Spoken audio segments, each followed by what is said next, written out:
Blog Talk Radio. God, you are great and you are worthy to be praised. We will praise you all our days. We are your students. Teach us your ways, word by word, page by page.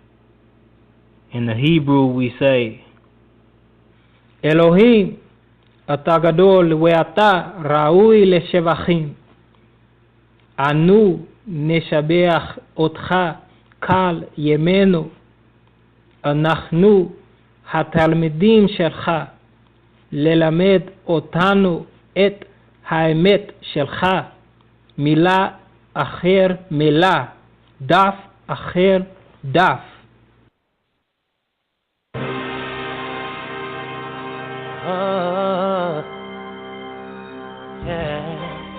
It's Talk One's Talk.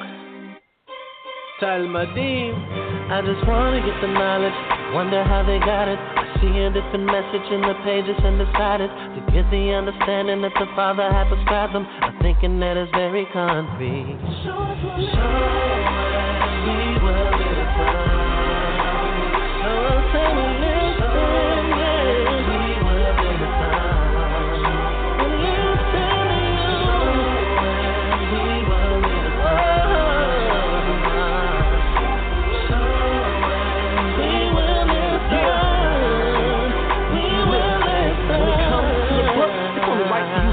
That they took can't change.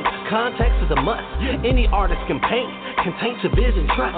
Moving the picture around like an auction, getting bucks off you often, cause you rush from a lost sense in your customs and your ways to the most high is appalling, yeah that's us. And here's the reason, the cause of it's the gist. Who exactly we pleasing, the Father or the race? He set apart, Talmudim wrote his word perfectly, but we often want to change according to our own belief. All we gotta do is read, dig a little deep, learn a little Hebrew. Ha-ha, Goy Shabbat Abba, Eloheinu Aga. All praises to the Father for bringing our knowledge further indeed. Kid, I can't start from the beginning and read and make sure it's not preconceived, the man.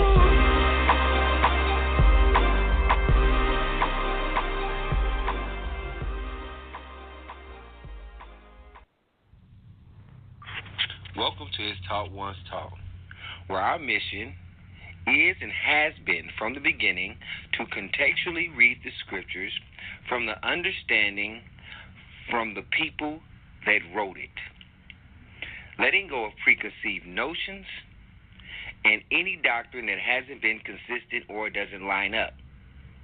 This show is without bias, with the goal to grow together as a family. The call-in number is 516-595-8238, and we are open to any questions or comments. Shalom.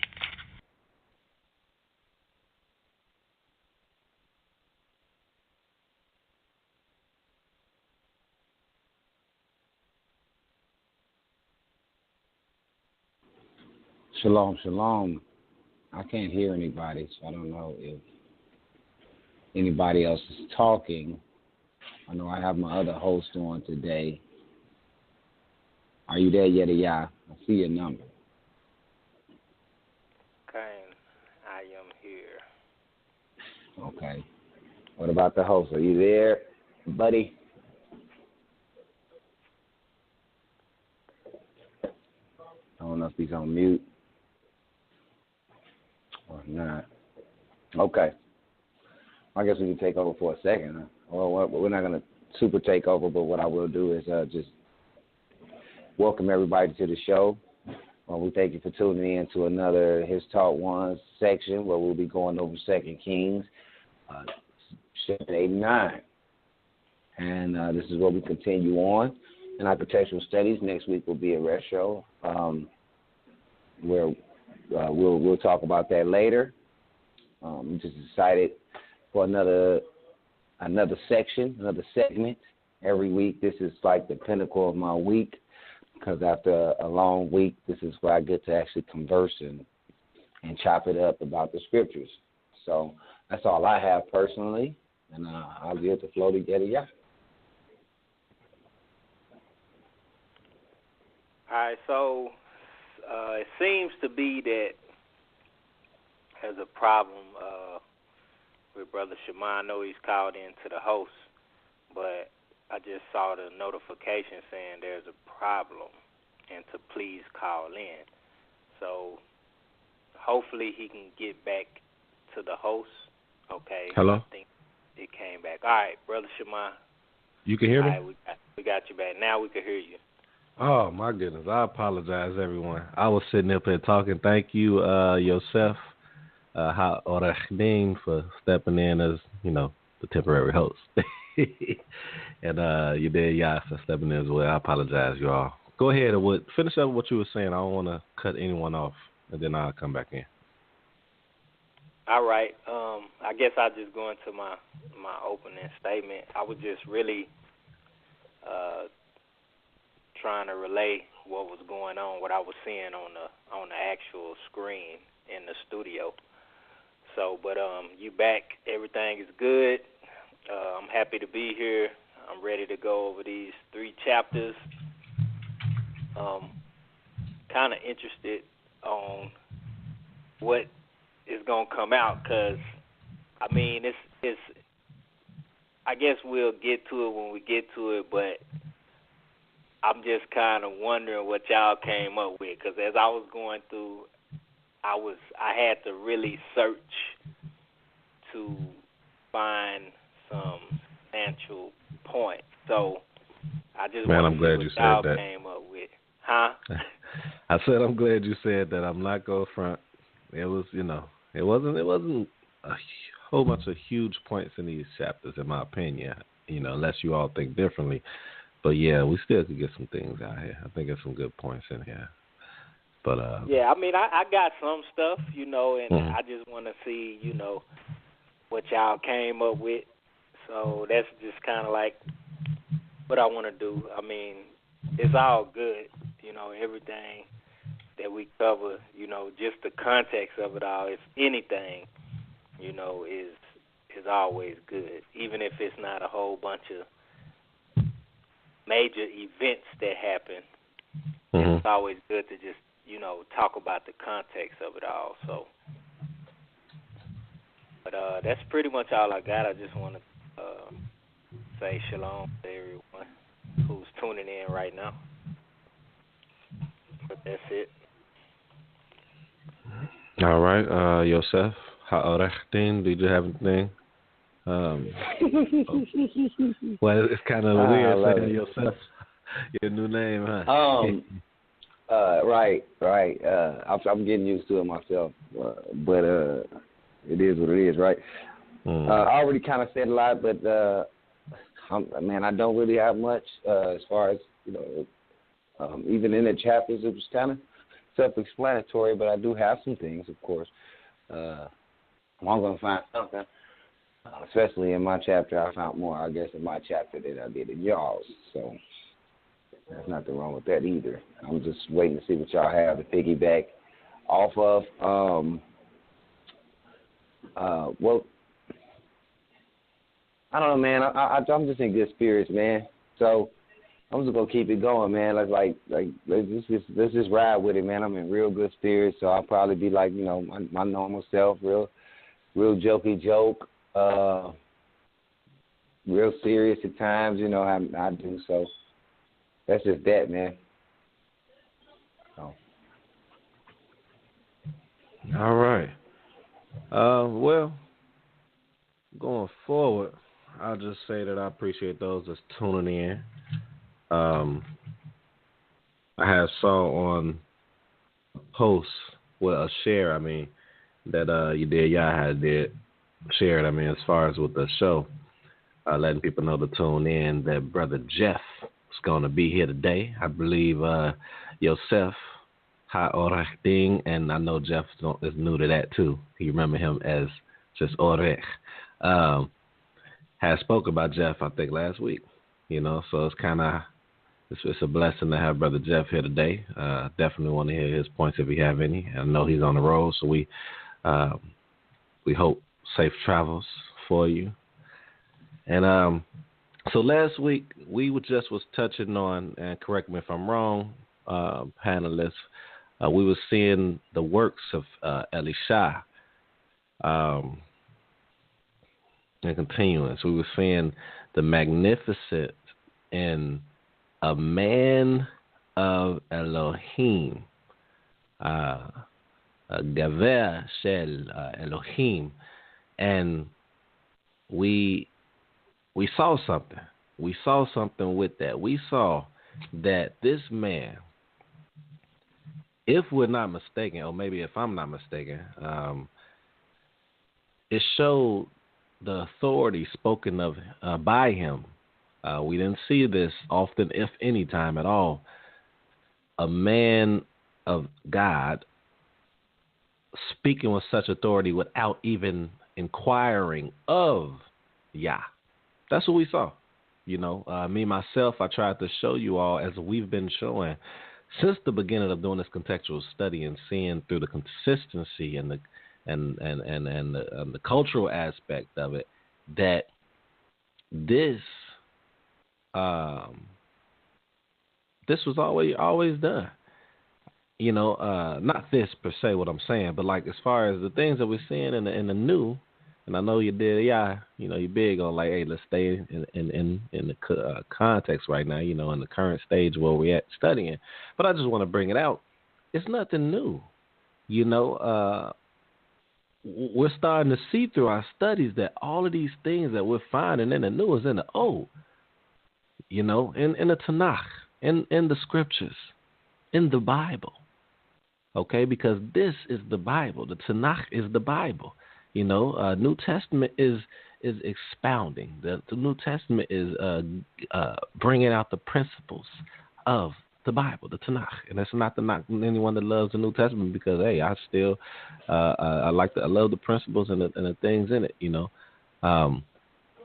But we see that this man Elisha is speaking with authority without even inquiring of the Most High at all. Could this be from the double portion that we saw he received?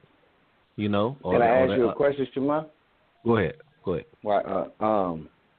You know, okay, so because I know we ain't got a chance to really talk about this, so this is our forum, this is how we talk or whatever, so it's cool. Mm-hmm.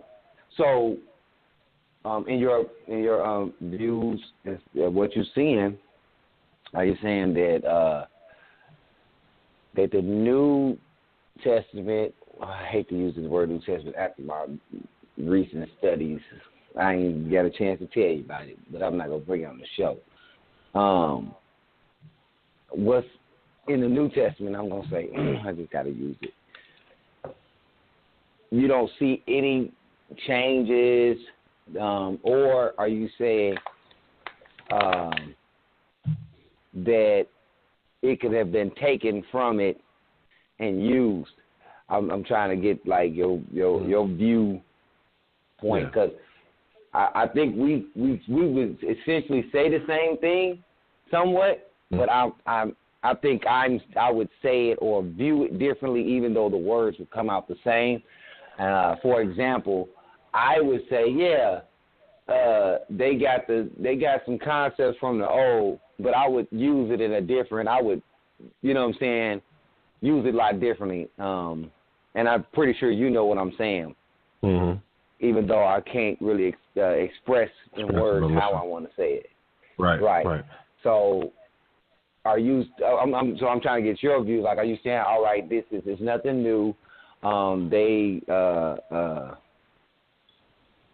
Man, I'm pretty sure you know exactly what I'm trying to say. I get what you're saying. Without me saying it, so just go ahead and answer my question. Right. I'll give you an answer.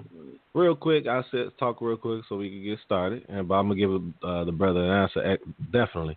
Before even doing this contextual study with my brothers and brothers and sisters that listen in, I've always said it was nothing new, right? But this contextual study brought out a whole lot different. And I do want to be careful what I say on the show. I kind of want to be like how you did, y'all speak, so if I want to continue going, and it's going to reveal itself. But as yourself is bringing out in a sense, it's two ways to look at this. And I hope the panelists don't throw something when I say this. But, man, we haven't seen anything that we see the raising of the dead with Eliah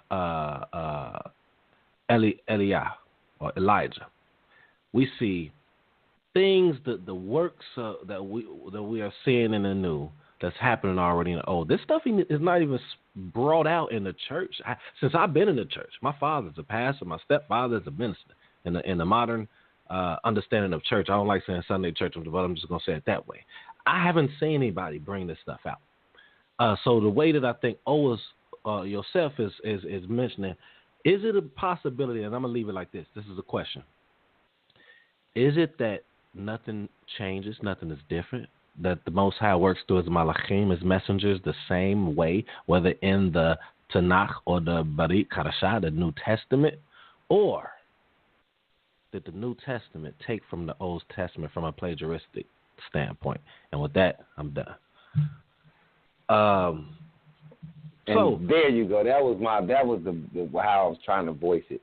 Yeah, and it's not to make anybody feel, because guess what? Like I said, when I teach or when I spread the word, I still use the new as examples. I love the principles. I love the message. I understand like Yedea and ourselves brought out, Jeff and Mercy and others that called in. It was a time in the New Testament of people over a group of people. You know what I'm saying? We got to look at it in reality like we see today. Look at the United States, how it's operating, how they have control over religion and stuff going on today. So, I very much do believe that these people of the new are valid from a standpoint of being real people, but I do understand the control factor of governments, even within people of religion and things like that. So we can't take that away, But anyway. So I just wanted to bring out what's been taking place with Elisha. I was talking to Yosef, I believe, about this, and it's amazing, man. That man brings out a whole different aspect or view of how a man of God is. We saw through Moshe, we saw through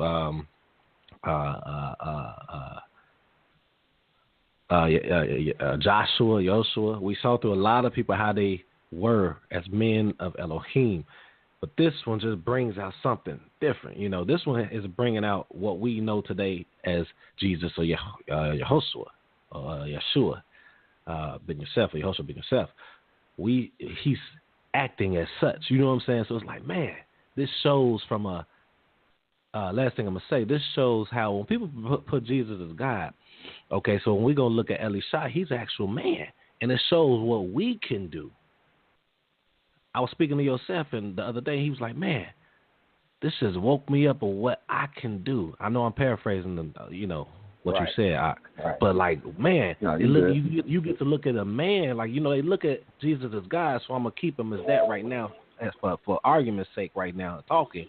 But when you're looking at Elisha, he's doing the same things. It's like, wow, this is what we can do, y'all. We just got to grab this connection. We got to get closer to the Most High. We got to be obedient to him in all aspects if we can. So, okay, I'm done, I just... Wait. You can't... Let me say something first before we go to it. And I want to... Because it was something that we was talking about, so I just want to kind of just throw in my little 2 cents real quick. Mm-hmm. Yes. I agree. We was having this conversation, and this is an eye-opener, especially for me, reading and like, hold on. Yes, I grew up in church, and they didn't really talk about Elijah as much. We hear about Elijah more than I hear about Elisha. I do, or I did, right. Going through church. So reading this again, I promise you, I've read the Bible. I've read it, okay? Mm-hmm. The whole thing, in a matter of 3 months. I ain't had no job and nothing else to do. So, not like that, but like that. Like, all I wanted to know, but when you read it so quickly sometimes, you miss stuff. You kind of just going through for completion. You kind of catch what you want to catch. That's the way it kind of goes. But now going back and reading it again, I'm like, he had a lot of work that the Most High worked through him that I missed, and it's a great thing. And like you say, he's a man. So let me go into the Jesus thing as far as how people view him, right? So you would feel like, okay, the works that Jesus did was only exclusive to him, and that would technically be a lie now, because you see raising of the dead, you see the authoritative manner, you see, a lot of things that is in there saying, that would be attributed to some God human being, like, let me just use that, like, that now here's a straight human being that you cannot negate that he's a man.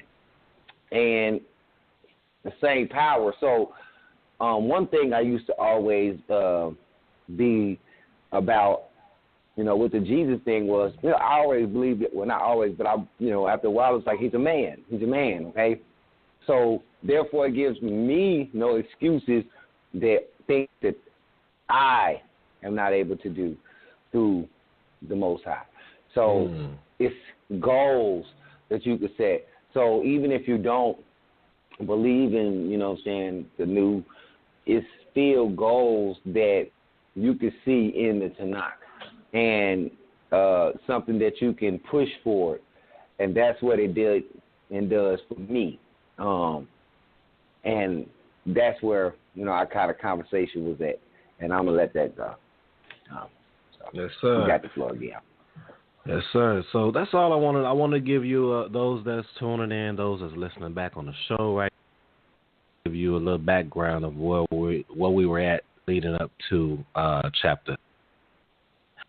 And without further ado, we have Jehu. He did Yah. That's what I'm start calling you, bruh. The General. Who's going to have chapter 7, man? So the floor is yours, Aki. You a trip, man. You a trip. It's funny you say that. And you gonna know why. Possibly in the next few weeks, you gonna know why. But oh man, I already got an idea. I'm discerning. So I'm just calling you General from now on, Aki. Huh? I said I'm gonna call you the General from now on. I know where you're going with it, probably. So, but I'm gonna be quiet and let you present it. Y'all do know he in the military too, right?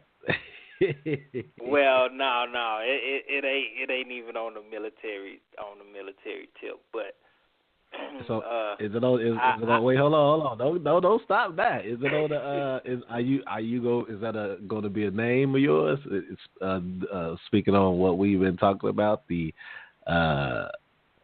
stuff we're gonna be revealing soon, but what you're doing individually, bring it to the table or that page.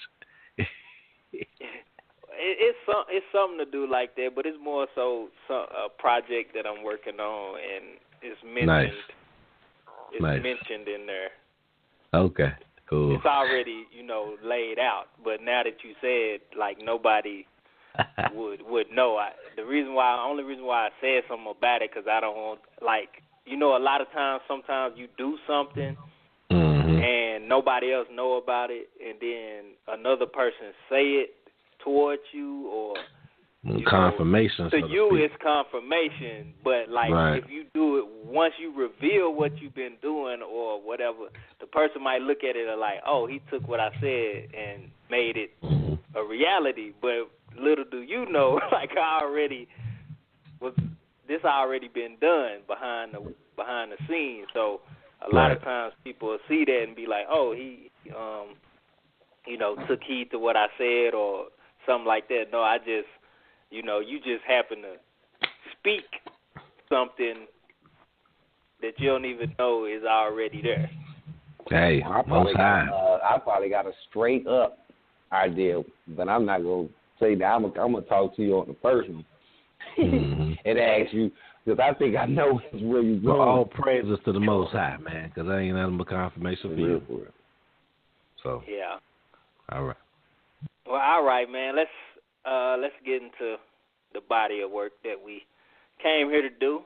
So I have chapter 7, and chapter 7 begins in verse 1 with Elisha addressing the king's message as the conversation carries over from 2 Kings 6 and 33, which is the last chapter that we covered on last show. And Brother Yosef, he mentioned that I don't know why this chapter just cut off like that. And then the next chapter is like there really was no break. So it just didn't finish out what was going on. So if you're reading it and you begin it in chapter 1, it's basically really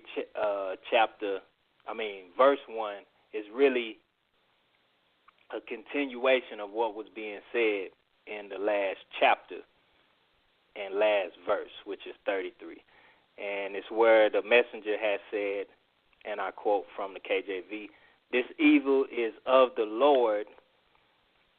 What should I wait for the Lord any longer?" And so basically he's not exercising patience. And he's like, this came from he who causes to exist. So, like, why am I waiting on him to do something for me if he's the one that put this affliction on me or on us? And so, in response to that, Elisha replies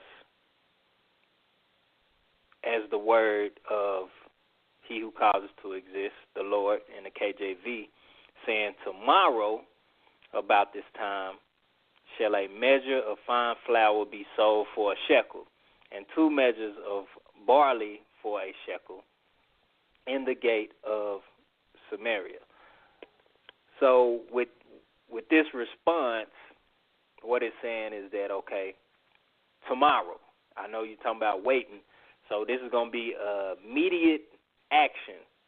So by this time, tomorrow, so whatever time it was in the day or whatever, by that time, tomorrow, so that's a 24-hour period. And basically what it's saying when it talks about fine flour being sold for a shekel and 2 measures of barley for a shekel, these are,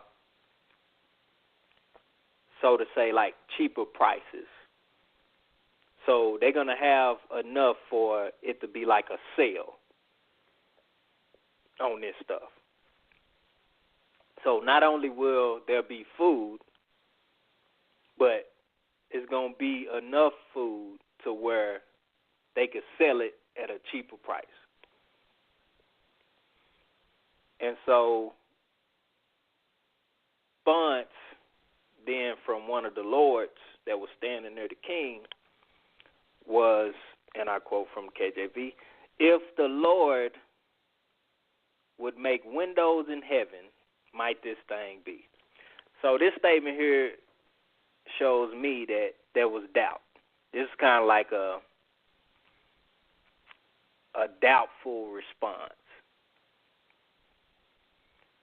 And so Elisha responds, "Behold, thou shalt see it with thine eyes, but shall not eat thereof." So I kind of love this response because I just believe that it's not deserving of those who doubt and or do not support the work or cause to reap the benefits of the work or the harvest when the time comes. And we'll see this in real life. A lot of people, they doubt you. They don't support you. They're not supportive in what you're doing. And it don't have to be monetary support. It could just be moral support or, mental, spiritual, whatever, support. Whatever you can attribute. You know, some people may not have money, you know, but, you know, they can be there with you as you're going through, you know, encouraging you or whatever. But they don't attribute anything, and then when things happen, then they want to reap the benefits. And so this response from Elisha, I saw like, you know, he had a mindset to where like, okay, you know, and I don't know if the Most High put these words in his mouth, because it don't really say that he did, but he responded as the man of God. Right. You know, as the brother said, Gaver Shel Elohim. So he responds as that. So I just take it as like, if he's the man of God and he's saying these things, you know, they're valid, you know. Mm-hmm. And so just by him responding that way, it's just like, you know, that mindset to be like, okay, since you don't have faith, and since, you know, you in disbelief, when they do happen, you not going to reap from it. And that in itself is just, I believe, just keeping it 100. It's real. It's like, okay, all right, you know, you in disbelief. That's cool. You be in disbelief, but I'm telling you today that it's going to happen. And so I've been like this in a way, so I could relate, but I just think his boldness is what I like about it so much, because he's like flat out told him, like, it's going to happen. And when it happens, you will not reap the benefits of it. Man, I, if you allow me, man, I just wanted to say, like, you bringing out his boldness, you know, what I forgot to say when we were just talking about him is, this man made me want to change my name to Elisha. Hey, he made me want to change my name to Elisha, man. I'm not going to lie to you. But go ahead. I'm like, wow, you know. Yeah, man, this man spoke with authority. But go ahead. Right. If you don't mind, I just was going to say, because it was one of the only really points that I was going to bring up just real quick, is the authoritative that you was talking about. This is what we're missing from a lot of prophets or prophecies or whatever you want to call it of today. A lot of the confusion is happening. Nobody has no directness. It's so general. It's like, I hate to use it because we're going through a national disaster, but I'm just going to use it as an example. Somebody will be like, there's an earthquake coming. But it's an earthquake every year. And they get bigger. You know what I'm saying? You ain't told me no dates. You ain't told me no city. You know what I'm saying? Like, that's too general. I could do that all day. I can give you general prophecy. Somebody's going to, mad, some people are going to get killed. A lot of people are going to die this year. A lot of people die every year, okay? If now you say tomorrow a little boy named John will get hit by a bus in Philadelphia, and then you see it on the news, now that's direct.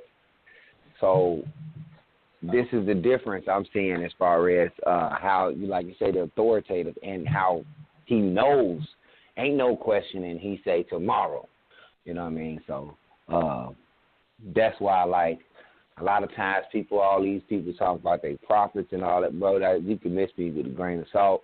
If you're a prophet in learning or training or whatever you want to call it, that's fine. I'm not going to knock your gifts. I'm not going to knock who you are from the Most High. But all these people running around here with these general prophecies, you are not lining up to how the Bible is. How these people was, these prophets actually was, you know. And that was all I got on that. Cool. So you said that was your only point. So unless I say something else that triggers something, you basically won't have it at the end. Is that how we doing it? If we are, I have. But now y'all verse kind of 1. piggybacked on that one. So since y'all were talking about it, I might as well have got it out. That's why I kind of we talking about it. Ain't no need for me to go back over it. Right. Is So that how you want to do it or no? I mean, y'all can. Verse 1. I don't mind it. I mean, you the host, so it's whatever you want us to do. But I don't mind personally, as I'm going through mine, if y'all come in and say what y'all got to say. That way, we could just move forward to the next chapter. If it's not like super long, But the way I'm doing my notes now is just a flow. I don't know if y'all could tell the difference, but it's just like a flow. Basically, I already laid out. So if y'all jump in, I just pick right back up where I was at. Okay, let me just bring some out. Verse 1. You already brought out my verse 2. You said actually exactly verbatim. This is crazy. What I was going to say. I can read it to you now, and you're going to see what I'm going to do. I got verse 1 and verse 2. Verse 1 is nothing major. Nothing major. It's like informational. I put it out actually the other day, and I want to see what y'all thought on it. Because you know how when people say, this is my 2 cents, right? And y'all heard in previous shows say my 2 shekels, because we got a brother by the name of Udiel that uses that, in a playful way, but, kind of interesting. So I want to see what a shekel was. For those that's listening that might not know, and correct me if I'm wrong, anybody, but from my research on it, half a shekel is equivalent to $5. So that would make a shekel equivalent to $10. I thought that was interesting. Comment if you have anything to say about that. So I just wanted to put that out there.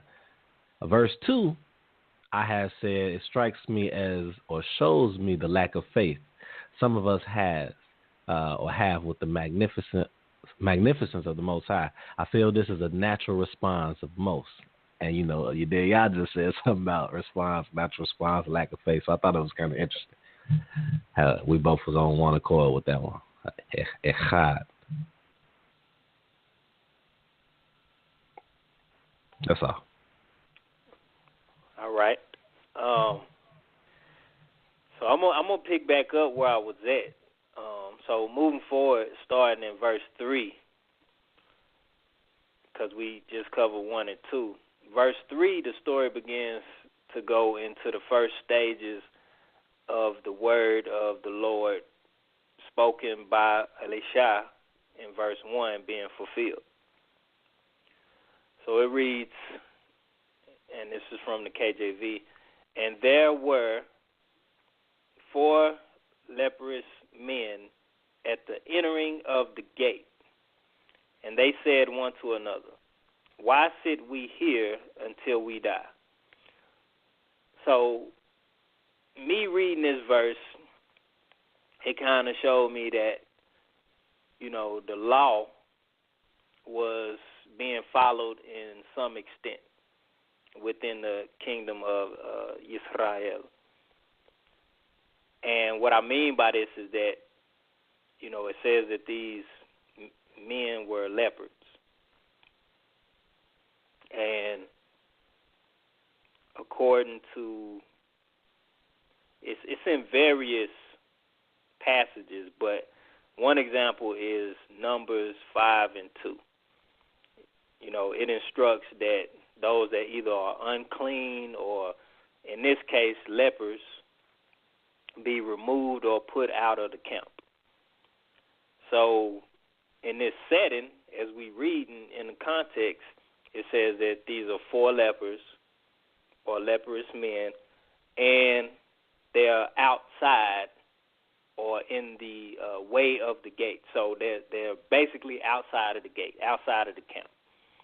And so even though, they're not doing everything right, I do see some parts of the law being kept. And so, that was interesting to me, so I just want to point that out. So continuing in the context of this chapter 7, the 4 lepers leave the land where the famine is. Samaria. And then they arrive to the land of the Syrians, or a.k.a. the Edomites. And so they find that, the camp was vacant. And so as the content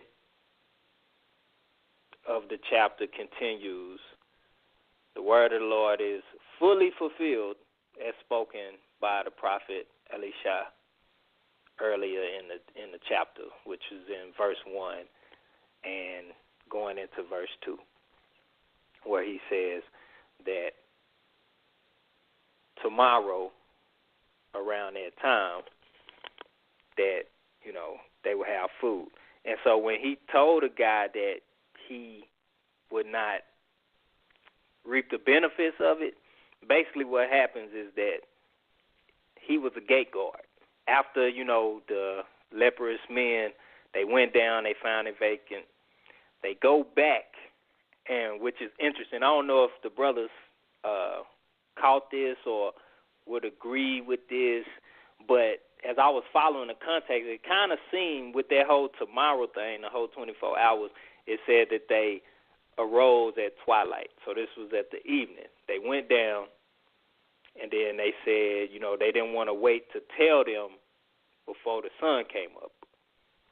And then so they ended up going, and it was at night when the king rose. Then they sent some men back down there, and then they came back after they saw that, because they thought it was going to be like an ambush or whatever. So they went down, they saw clothes scattered, showing that they actually, ran out in a hurry, and, they was dropping stuff as they was leaving. So they was actually, the camp was actually vacant, and they did actually flee, because it says that the Most High made them hear chariots and thought something was going on, so they ran out scarcely. And so from that timeline, it just shows that 24 hours, that how we've been saying that contextually and consistently that it shows when a day starts. So I don't know if, I'm fishing, if it seems like I'm fishing, but as I was just following, it kind of caught my eye because we haven't really brought that up in a long time. But when I seen that tomorrow, at this time, that was like a timeline indicator. So I just followed the timeline, and what I got was that, that was during the daytime. Because if they rose up to go down, the leprous men, at twilight, which is in the evening, and then they went down, I'm pretty sure the traveling from evening to the nighttime, because when he came back, it seemed like it was in the middle of the night because the guy woke up. The king woke up. And then he sent his men because they was like, well, we don't want to wait till the sun come up. So that had to be in the middle of the night. Mm-hmm. And then they went down, and then when they finally came back and the report came back, and they was like, okay, good. That's the prophecy being fulfilled, saying by this time tomorrow. Because after that, then they start talking about, people was buying this and buying that. And so that would have to line up with the prophecy. And then the man, in reference to what he said, you will not partake in it, is he was put on gate guard, basically. And the people rushed in and trampled him, and he died. And so that concludes the chapter. I hope that was short enough, but gave enough information.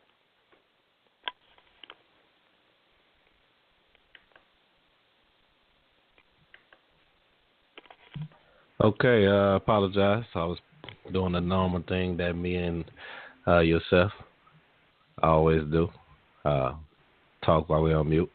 But, so I really wanted to allow, well, actually, I guess I'll speak first since we're going order. We got me second and yourself third. That we allow any of the listeners to come in if they have anything to say. Great points, brother. Really appreciate the things you brought out. I had a few points. You already covered some that I wanted to speak on. I just have a few more. I wanted to go to verse 6 really quick. And stuff I have are just really general things that I want to bring out. So verse 6, it says, in my rendition, which is the Stones edition, the Tanakh Stones edition, Yah had caused, wait, that's chapter 7. Sorry. Wait, we're in chapter 7. Sorry. Verse 6. Yah had caused the Aramean camp to hear the sound of chariot, the sound of horse, the sound of a great army, and they said to one another, behold, Hamelech, the king of Israel, was hired against us, the Hittite kings and the Egyptian kings, to come upon us. Now, this statement I'm about to say is kind of general. It's kind of, if you have anything to add towards it, your thoughts on what I'm going to say, please do. But I basically was thinking, like, not knowing Yah's hand in it, right? The first thing that was done is to give someone else the credit. Just because we might count ourselves out, and in their case, they're lepers. But you have no idea exactly what Yah has. So, when we read up, we see it said that, where is it at? In verse 6, it says that Yah had caused the Aramean camp to hear the sound of chariot. So what if this was done for you? So I guess that's kind of a question that I have for the panelists or anybody that's listening. Is this possibly that the Most High do it for them? Okay, so keep that in mind. I'm going to just read out the rest of my stuff.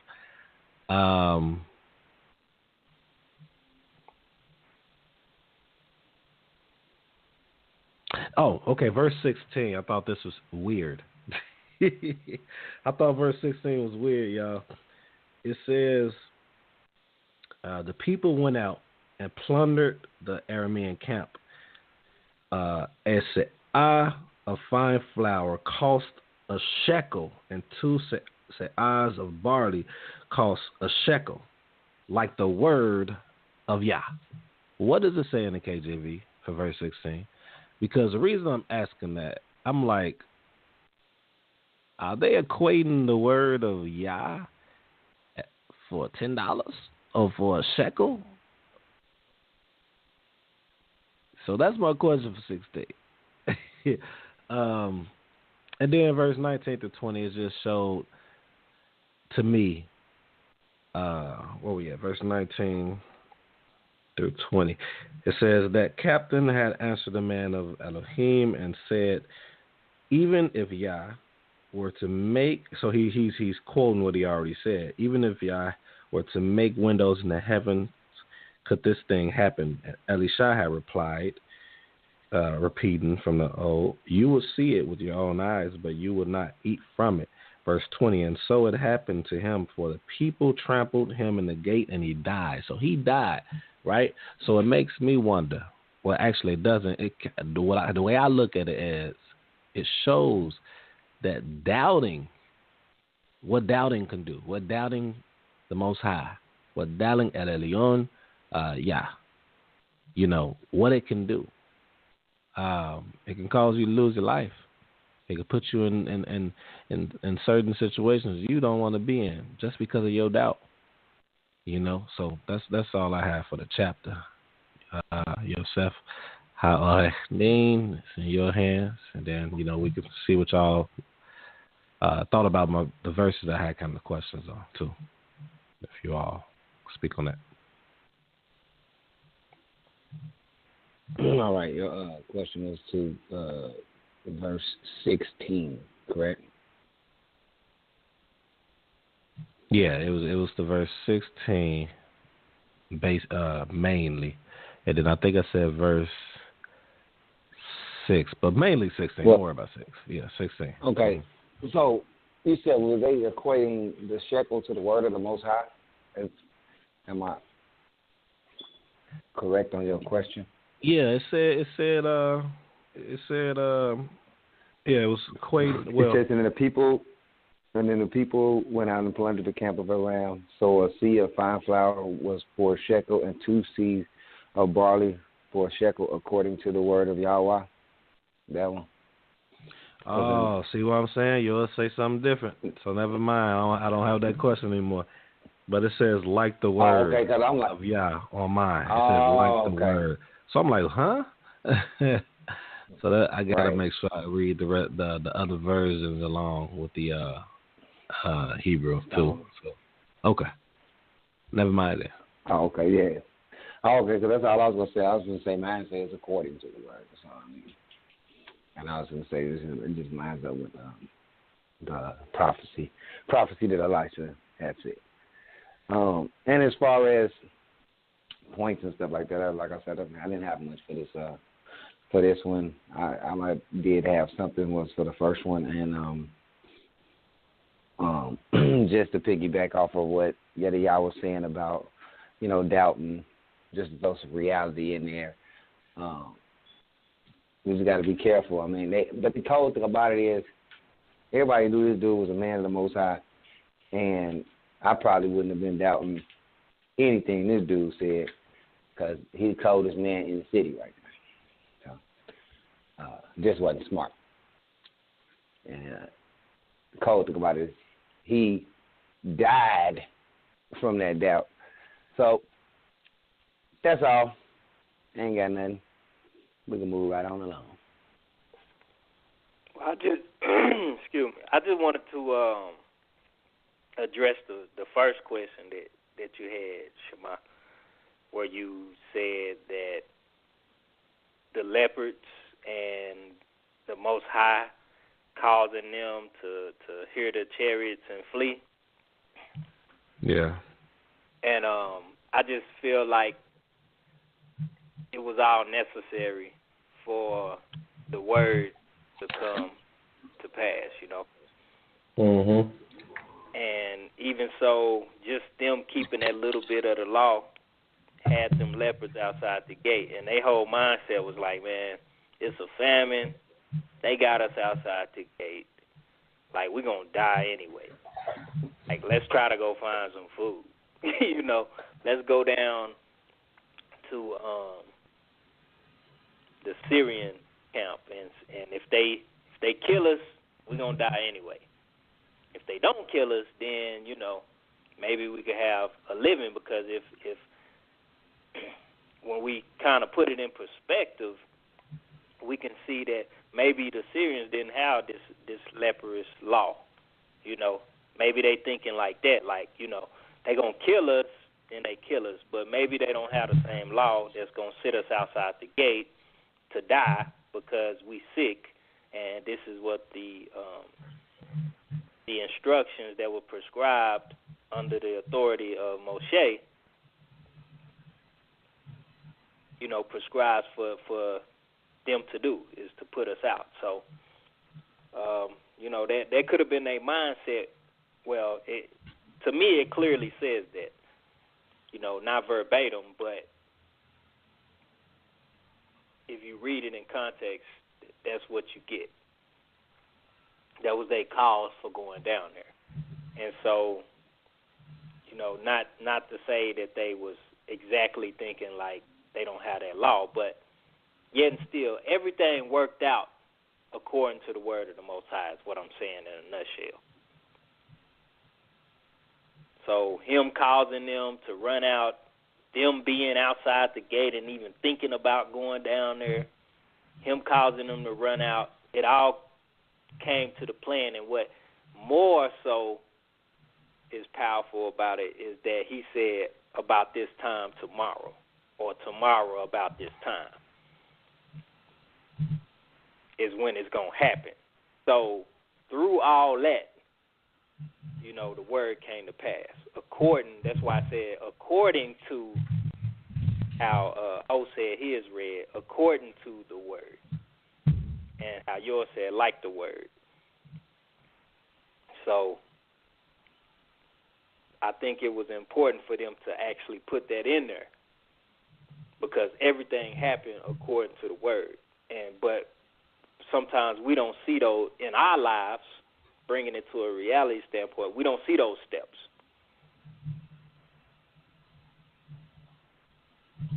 But if that's the word of the Most High about your life, it don't just happen in a snap. There's steps. So other people are going to be involved. And sometimes when people do certain things, sometimes we fighting against the word because we try to prohibit it from happening, or we feel some type of way about it.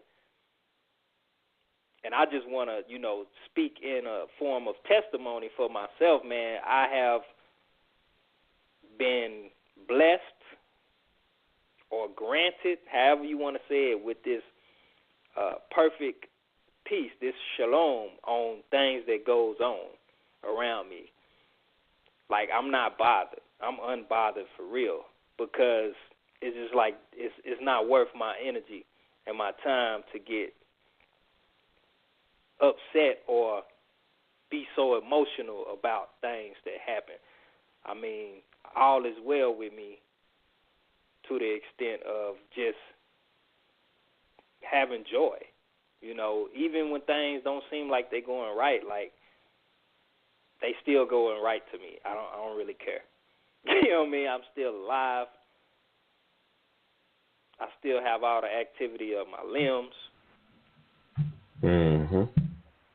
So it's, things will work out if it's supposed to work out the way that it is designed for you. So, and you really can't do nothing about it anyway.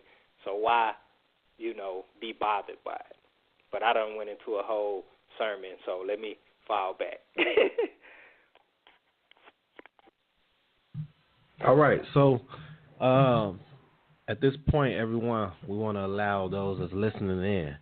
If you have anything, please press 1. Like we said in the beginning of this season, we want to see a lot more participation if possible, because the things that you present, actually, it can edify us as well. We're not teachers on here. All of us, the panelists and the listeners, are on equal playing fields. We're trying to grow in this together, understand the cultural, the consistency, the contextual aspect, and understanding that they had. So anything that you bring can and more than likely will help all of us. So please press 1 if you have anything to add for this chapter.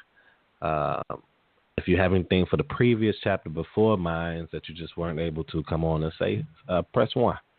Give you a couple seconds to press 1. If you are listening online, call in at 516-595-8238. Again, 516-595-8238. And if no one presses 1, then we're going to turn it over to the new name, Yosef Ha-Orechdin. In the famous words of Yedidiah, 3, 2, 1. Floor is yours, Yosef. Oh, wait. We got Brother Mercy. Wait a minute, I'm like... just popped up. Brother Mercy. We can't. Brother Mercy, you're live. Brother Mercy. Yeah, happy Sabbath, brothers. And I just wanted to say that, this lets us know about Elisha and the things that he did.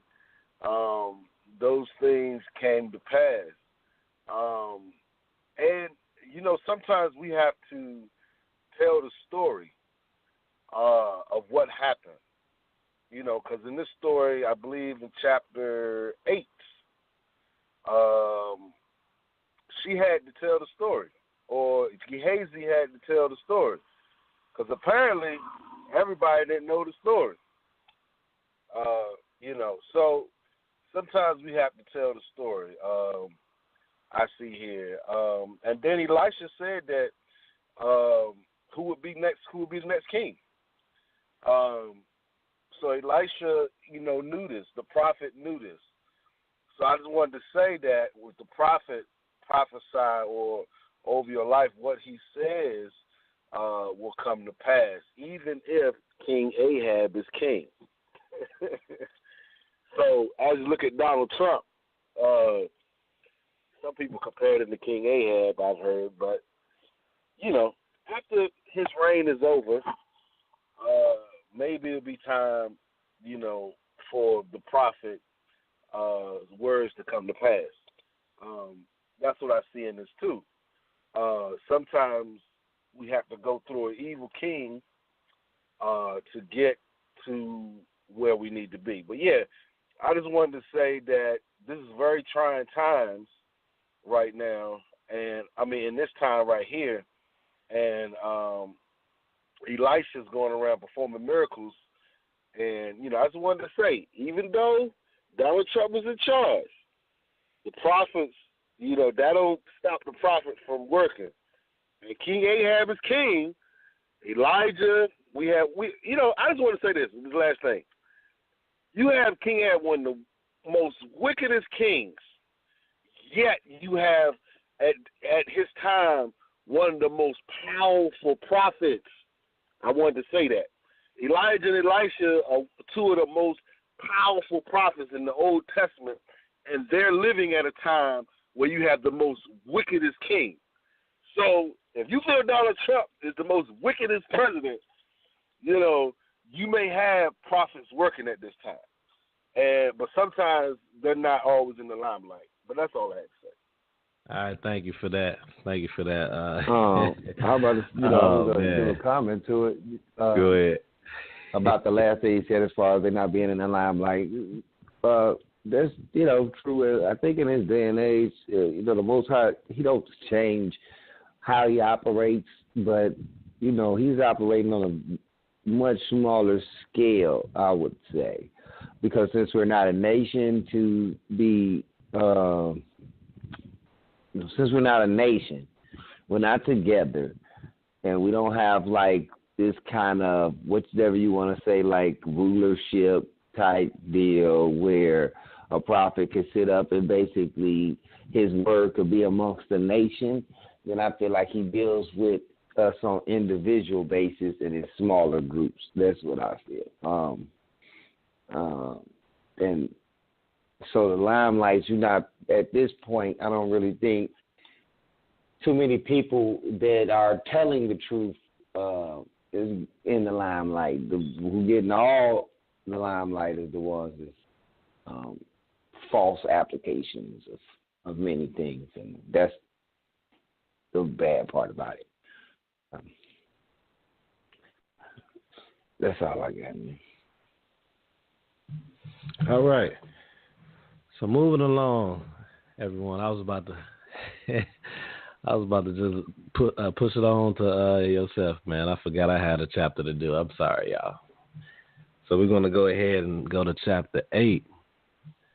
And in chapter 8, we are seeing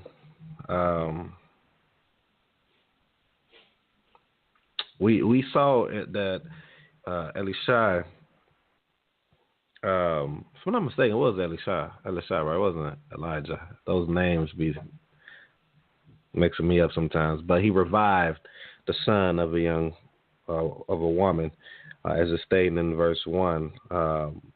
Arise and go forth, and you and your household sojourn where you would sojourn. So this lady came, that son was basically dead, and he's speaking to her to let her know that she could just go and sojourn at this point, right? But verse 2, I want to really speak on. It says, so the woman arose and did as the man of God has told her, and she went with her household and sojourned in the land of the Philistines for 7 years. So what we've been talking about, real heavy on how Elisha is very authoritative in the matters of instructions and and putting it on the Most High, for lack of a better term. He has this authoritative way of presenting things to others and showing that he is a man of God, but it's not really per se saying, hey, thus says, yeah. It's not saying that, right? So verse 2, he gave her some instructions from verse 1 to verse 2. And I just wanted to point out a difference that I'm seeing from back then versus today. I'm seeing a different or a sense of urgency to do with men of God when it comes to instructions. Even in I'm talking, and what I'm talking about is the truth, and the truth, the so-called truth that we call it. I see more of a listening of others in the modern world of Christianity. What do I mean by that? When you look at those that are following these leaders, they have a sense of urgency when it comes to doing what he or she presents, right? So in the home is different, but we see how quick men and women were to these men of God as we've been following or as we've been reading. And I just wanted to point that out. I don't know. I don't know if it's from the lack of belief or what, but I just see a different respect. I could be wrong. You all could chime in on this if you see something differently, but I just see something different. I do know personally some that has this type of respect though for their leaders. I actually do know a couple people, and these couple people that I know are in the Sunday church. I haven't really seen it in the so-called truth. You see it in other religions. You see it in the Nation of Islam, how they have some type of respect for. I'm talking about the remnant. I ain't talking about everybody in general, because we know that people stab each other in the backs and they kill each other and all that other stuff. I get that, but for the most part, those that are really in tune to it, they have this type of respect for their leaders. Brother Mercy, I see you came in the queue. Since the panelists aren't really responding to what I'm saying, maybe they have something waiting on me to finish on this point. But if you have anything in regards to what I'm saying right now, go ahead and say something in regards to it, man. If not, I'm going to let Mercy come in because he came in on this point, so he might have something in response to what I'm saying now. 3, 2, 1. All right, I'm bringing Brother Mercy in, and you're live. Hey, Shema, you brought an excellent point. Excellent point. The reason why she's obedient to the prophet is because the prophet has done something for her. See, right. That's what's missing. That's what's missing in our Sunday church. Is the pastor really doing something personally, like raise yourself from the dead? I mean, this ain't no minor thing, man. So she has, and then you gotta understand too, Sunday church, man, they about building churches. Most churches are about building new churches, or about, it's something not personal. This woman has something personal that has affected her family, that has brought her son to life. So I wanted, let's not minimize that. So that's why she's very obedient to the prophet, because she knows the prophet can benefit her. So that's the thing. So can we require obedience from our listeners if we don't benefit them? If we don't do anything to benefit them, can we require obedience? Right. That's the question. Can I require obedience of my students in my classroom if I don't teach them nothing? Can I require obedience? It's funny you brought that up, man, because it kind of brings some reality into how we are, man, and how it separates the remnant, as you all continue to hear us say, that are for the Most High, versus those that are just trying to string along because they see some wonders. Like this woman, like you said, she's doing this. She's very obedient to him because she see that he did something magnificent, really, for her. But why not be that way in general? Because this is simply and truly a man of Elohim, and that's what I guess that's one of the main points I'm really bringing out as well. But what you brought out is excellent. I think that is, well, I know that is the case, but it's just when you look at your Abrahams, your Abrahams, your Moshes, they just did, if I'm not mistaken, but they just did. Well, let me stop you there. Mm-hmm. A promise was made to Abraham. Right. Let's not skip over that. Abraham doesn't have a son. When I bring up Abraham, I know my understanding is a little different than most as listening because I read the book of Yashar, and I lined it up, and he was actually searching. In the book of Yashar, it shows how he was searching for the Most High. And then as his genuine desire is when the rest of the story continues as we know it, continued to go. And it lined up with the book of Yeshua, by the way, just in case the listeners was wondering, or Jasher. But I just saw something different in certain men and women of God, their desire, but I see what you're saying, but just a little extra knowledge or understanding I have of Abraham based off of that book, which is actually mentioned in the KJV as well, too, by the way, or in the regular scriptures tonight. That is where I'm getting my point from. I just want to put that out there. Yeah. Okay. But a lot of times, what you'll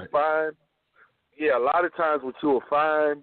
Now, Abraham is obeying directly God, of course. It's not the man of God, but he's hearing directly from God. So that's a little different too. But with this case, this is a man of God. Elisha, the prophet. And so I just wanted to say that sometimes, we have to walk, we just have to walk in his ways. Then we will see the obedience. You know what I'm saying? But you have to walk in his ways. You follow what I'm saying? And then, you will see it more so. Because with Elisha, what I'm saying here, man, he's performed this miracle for this lady. And not just for this lady, he's performed miracle after miracle after miracle. So they have a reason to listen to him. So I just wanted to say that they have a reason to be obedient because, the prophet has done something for her, and what the prophet says has come to pass. I mean, so I just wanted to say that, and we should be like that. If a prophet were to minister in our lives and benefit us, then we should be obedient. But a lot of these prophets, man, let's just be honest, they selling packages. Come on, man. A lot of these prophets today, it's about money to some extent, Yeah. So, yes. Elisha is not collecting any money, guys. I just wanted to show you that. Elisha's not collecting any. He turned away a guy. Speaking of that, hold on. I don't even know if I brought this out when we went over that. But remember when he turned away, right? My question to you, since you brought that up, and the panelists, I know that's not these 3 chapters, but it's still going over the previous chapters. Did y'all catch? And I think Yosef Ha'orech Dean brought this up. This person, well, it might be Yad, I'm not sure. This person was a different nation, if I'm not mistaken. So if it was, just say if it was, I'm not sure. Correct me if I'm wrong, y'all. Was do you think he didn't accept it was because it wasn't of his nation? If that's the case, but he didn't accept, like Mercy is saying right now, Brother Mercy is saying. So that's my question. I meant to ask that on the show. I'm not sure if I did. I don't think so. What's y'all stance on that? Mercy, you can start off since you open. Oh yeah, I would say that's part of the reason because that Elisha did state that. He said this is not just the time to accept gifts and money from the Assyrians because they were at war. So yeah, of course that had something to do with it. But even with this woman, he doesn't accept money from her. I mean, he doesn't ask for it, I should say. I mean, he doesn't ask. I mean, she didn't offer. She didn't offer either. She didn't offer. So that's what I wonder what happened if she would have offered. She didn't offer. But hey, because she's of the nation, right? She's of the nation, right? So I wonder what would have happened if she would have offered. Mm-hmm. That's just a point. Just putting that out there too. It could be nothing. It's not right or wrong. What I'm saying, I'm just putting that out there. But panelists, y'all there? Did y'all have anything to say for that towards that? And then I could just continue.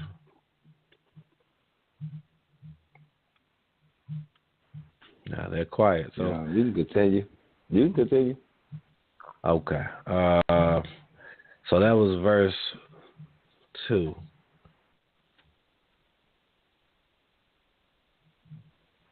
Okay, that was verse 2. So as we go down,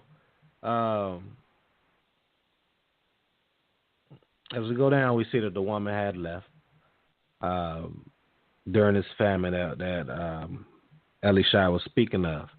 And the king, verse 4 says, the king had been speaking with Gehazi, the attendant of the man of God, saying, please tell me about all the great deeds that Elisha has performed. I thought this was interesting. Everybody want to know anything that's that a man of God or something that's dealing with some wonderful works. But he wanted him to let him know about it. And just as he was speaking about it, this woman pops up, the woman of the sun, who was risen, through Elisha, done in a Tanakh in the Old Testament, by the way, people. And as we go down, she's wanting to reclaim what she had or whatever. So just when the king found out that this was done, he basically, here you go, but going down to verse 7, I want to go down to verse 7. It says, Elisha went to Damascus, where Ben-Hadad, king of Aram, was ill. It was told to the king, saying, the man of Elohim has come here. I don't know if you all remember, but in 1 Kings chapter 19, wait, hold on. Yeah, 1 Kings chapter 19, I wrote that down. Verse 15, we're seeing that Elisha is actually carrying out a charge of Yah, something that he has spoken,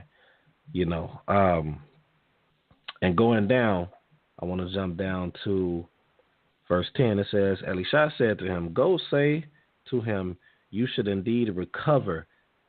But in fact, so at this point, we're seeing that Hazael is basically ill. Okay, we read that in verse, I didn't read that in verse 8. I'm sorry, I'm going to read it verse 8 real quick. The king said to Hazael, take a tribute with you and go to meet the man of God. Inquire of Yah through him, asking, will I recover from this illness? So the king wants to know if he's going to recover. We see he's ill at this point. You go down to verse 10. Elisha is responding in this question. Go say to him, you should indeed recover. But in fact, Yah has shown me that he will indeed die. Okay, verse 11. Elisha turned his face aside for some time, and then the man of Elohim cried. Hazael asked him, why is my Lord crying? Now again, this is something small, but we see in custom, they actually called others Adonai, or Lord, my Lord, So I just want to put this out there. We see a custom, we see a tradition, we see a culture of how they spoke. Things don't just change. Somebody's not going to just come and tell you not to call these people this anymore. I'm the only one in regards to this. No, you have to understand why these things are said. So we're just pointing these little small points out for those that are listening, that this is a part of the culture. But what I wanted to bring out in verse 10 through 13 is that we see that even through the message that he's bringing, all these prophets that was firm in their delivery, all these prophets that was direct, as Brother Yosef was bringing out, and I think Sister Chachma brought out a while back as far as being direct, they still had a connection to the people. They still had a compassion. And this is, matter of fact, when I say this, it's not, dealing with anything that yourself or Hakma said. I just wanted to bring the directness out. These people are direct, but we see that they have a connection, man. He crying. Why is he crying? Because he see what he's going to do to his people. We see these men and women today of quote unquote God, and we're so just direct. We're so just putting these can't even think of the word I'm trying to say. These yokes, I guess you could say, on people's necks and things like that. Whether true or false or what we're bringing, but we don't have any spirit behind it.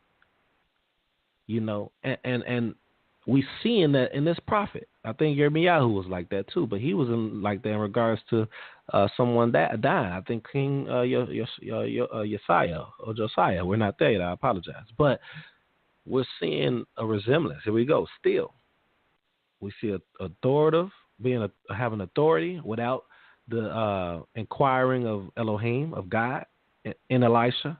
We're seeing these magical works, not magical, wrong word, sorry, but we're seeing these works that he's doing, raising of the dead.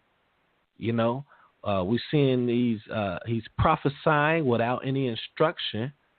And then we're seeing him crying about what's going to happen. He's kind of like putting out the list of things. I want to say he's laying out how a man of God, woman of God should or can be if they, I'm ranting right now, but I just wanted to put that out there, man. Let's go down to verse 14. Let's go down to verse 14. So at this point, he told him, before we get to verse 14, he told him that he was going to die. Okay. And before we get down, I think that he, let me make sure I'm right. He crying, verse 13, Hazael said, but what is your servant a dog that he could do such a terrible deed? Elisha answered him, Yah has shown me you as king of Aram. He went from Elisha and came to his master, who said to him, what did Elisha say to you?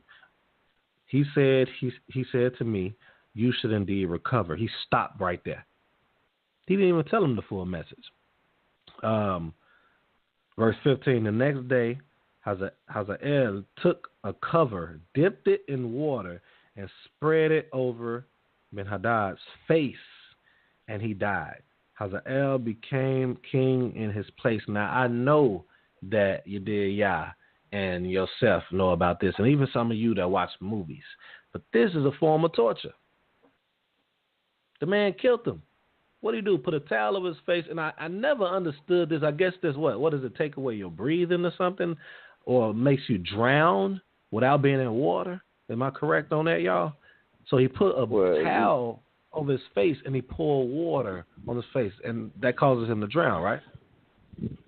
Well, that does. Yeah, I think it's a form of yeah. it. You know what I'm saying? Like how you can't that water, it suppresses your breathing. So when he put the towel and the water on there, it's like he couldn't get oxygen that way. Right. Because the water is blocking the oxygen flow. Right. Mm-hmm.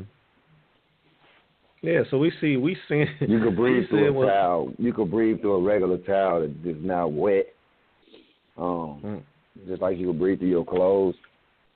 But like you said, the water takes it, especially if it's a thick cloth too. It's suffocating. And I think, my version, it say he dipped it in some water and put it on his face, which is essentially the same thing as the suffocation part. Or you could, I'm not trying to get, the form of torture you're talking about is, putting the towel on their face and then pouring the water on it, on his face, you know what I'm saying? On the towel, which is on his face, which is a little bit more torturous, but I guess it's all essentially the same thing, suffocation. Yeah, because I'm wondering, like, well, maybe I'm wrong because I'm not familiar with this. I know you all got some military, and your DI currently is, but I don't know why I can't just see somebody dying from a wet cloth and putting it over their mouth. Maybe, well, I'm ignorant. First, I would say because it. he was already sick. I ain't about to try, man. You But you better snatch it off your own face and just put a wet cloth over your face and try to breathe. You'll see what's going on. And then snatch it off. So you saying you did because he was asleep? No. What I was saying is that he was already sick. He was already weak, and he probably caught him at a moment where he was just like, because when you sick, you know what I'm saying, you bedridden a lot of times as well. Right. So, he sent them to go inquire if he was going to recover from the sickness. So, he probably just came in when he was in a deep sleep or whatever and just put the cloth over his face. Right, that's okay. Mm-hmm. And it was wet, and took him out. He took that opportunity. But if I can speak on this, since you allowing people to come in, there's some other stuff that I wanted to say that I didn't mention. I think it's because you haven't hit it yet. So, but in regards to this, what you're talking about, I just wanted to say that if you notice, one, as Shema said, he didn't finish telling him the rest of the prophecy. He only gave him what he wanted him to be aware of. Which, at the same time, I mean, you could look at it in a bad way, but you could also look at it in another sense that, that's not what he sent him to inquire about either. He just wanted to know, was he going to recover? So, he gave him what he asked for, that little extra, I guess he wasn't required to give him that.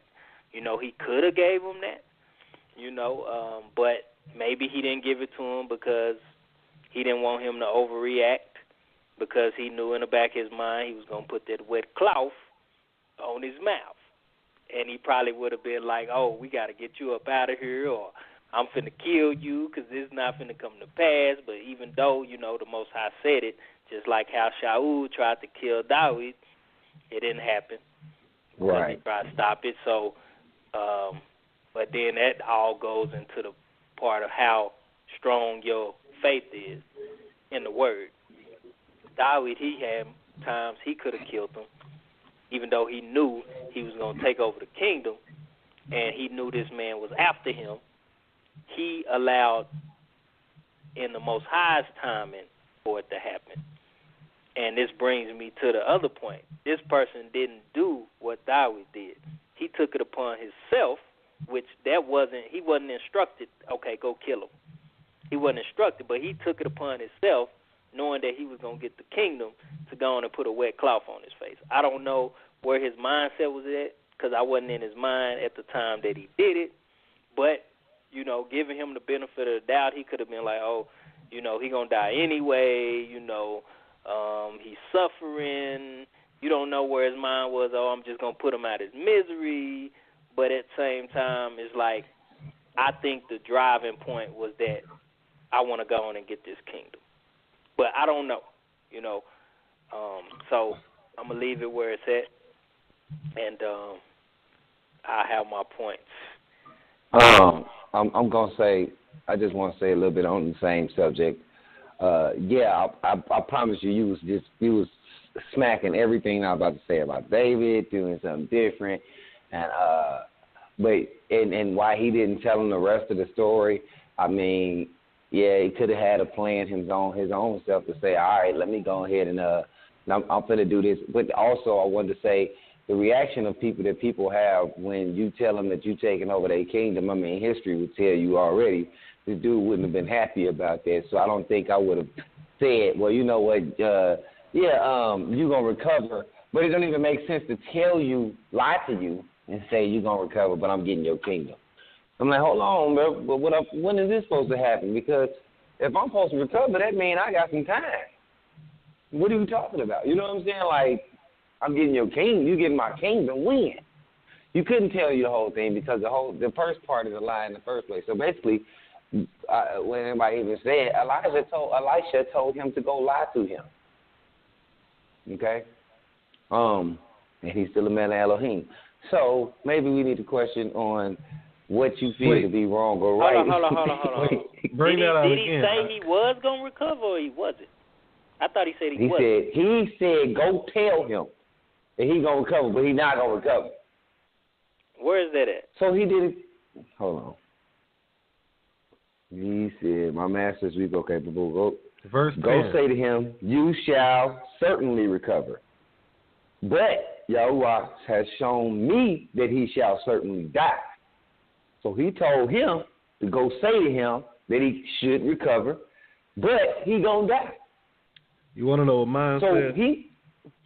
Mine says, yeah, go ahead. Elisha said to him, go say to him, you should indeed recover, like you said. But in fact, Yah has shown me that he would indeed die from another cause. Okay, so what I'm other getting now. cause at? Hold on. Even your renderance still says that he would have recovered. Mm-hmm. But he gonna die. He didn't tell him directly like you gonna kill him. You know what I'm saying? You gonna kill him. But this was revealed to Elisha that he was gonna die another way. But he was supposed to recover from sickness, from illness. From sickness, because that's what he wanted to know. Right. So when he went back, he told him what? He said, you should You indeed... shall certainly recover. Right. In verse 14. Right. So he didn't give him the information that he was going to die another way. That's what it was, because he the one that killed him. Right. Because he wanted that kingdom quick. You heard that kingdom that I was going to get. Let me hurry up and get that kingdom. So that's the difference between Dawid. Dawid could have killed him, but he wanted it in the Most High's time. And it's crazy, though, because I didn't really capture that. That's what I'm not challenging what y'all saying. I'm just trying to grasp it, and now it make more sense to me. Because I didn't really, when I went over it, I didn't capture that. Mm-hmm. You know, but now that it's being said, you know, that y'all telling me exactly what, you know, y'all say, it's crazy because he told him he gonna recover, but then he told him you gonna get the king. So it was more so like he's supposed to recover, but you gonna kill him and you gonna take over his kingdom. But he didn't tell him like that. He just said he gonna die from another way. So he. But why you tell this man he was gonna recover if he wasn't gonna recover? He was from an illness. He was gonna recover from the illness, but he never did because he got killed. He didn't get a chance to. Exactly. So you don't understand what I'm saying? It's like saying. Oh, I do. I understand what I'm saying. That's like saying your car gonna get fixed. Your car gonna get fixed. You know what I'm saying? But it ain't somebody gonna total it. Right. My car never got fixed. It got totaled. But we leaving out Buddy. I said Buddy. We leaving out this person that saw an opportunity and he jumped in and he killed them. So he was gonna recover from illness, but I mean, so what are you saying that? Go ahead. I'm sorry. So what are you saying? You're saying that okay, he should have recovered, but he was gonna die. Now, I'm saying that he was going to recover. But the person that he told it about saw the opportunity of him being king, and he stepped in and he killed him because he knew that he was going to get king. So he wanted to speed up the process. He didn't even give him a chance to go. So he went against the Most High as well. I mean, you know what? I don't know about none of that. All I know about is I don't know about none of that. All I know is what I'm reading. Unless we're going to break this down into some Hebrew. What I'm reading is, he said, yeah, let's do that. I can't go into extra. I can't go into all that extra. I can only go into what I read and how I read it. You know what I'm saying? Some of them extra words is put it there, is not in my version, so we might have to go deeper. So in 10, he say, and Elijah say, go say to him, you shall certainly recover. But, this is a conjunction, but that's not the truth. Jehu has shown me that he shall certainly die. Okay? Then, and he looked at him steadily until he was ashamed. Then the man of Elohim wept because he seen what was happening. So Elisha, this double portion, knew he was going to die. He already knew what was popping. The Most High showed it to him. And I'm pretty sure he knew that dude was going to kill him.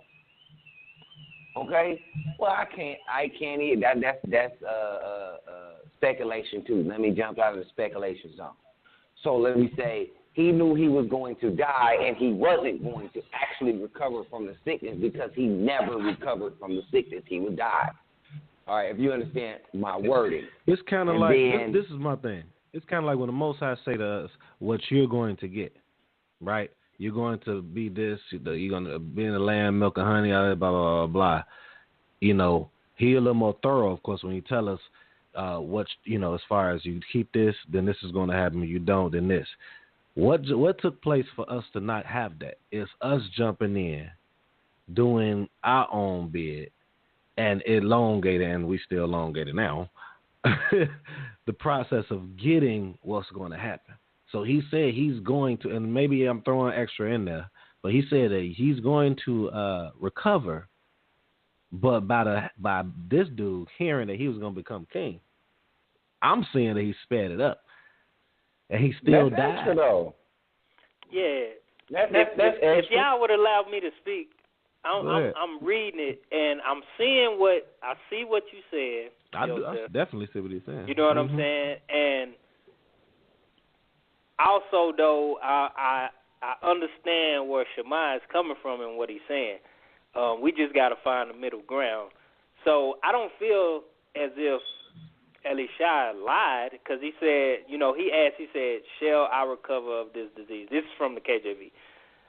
And what I will do is when I have time, I will revisit this in the Hebrew and maybe shoot a video or something.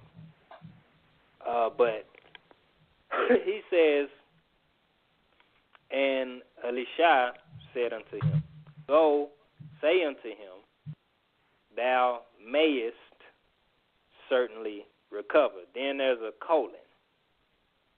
Howbeit, the Lord, so he's saying in regards to this, you know what I'm saying, howbeit the Lord has showed me that he shall surely die. So let's just say the conversation is between the two, which it is. He's saying, you know, he's coming and he's asking for the king. The king want to know, will he recover of his disease?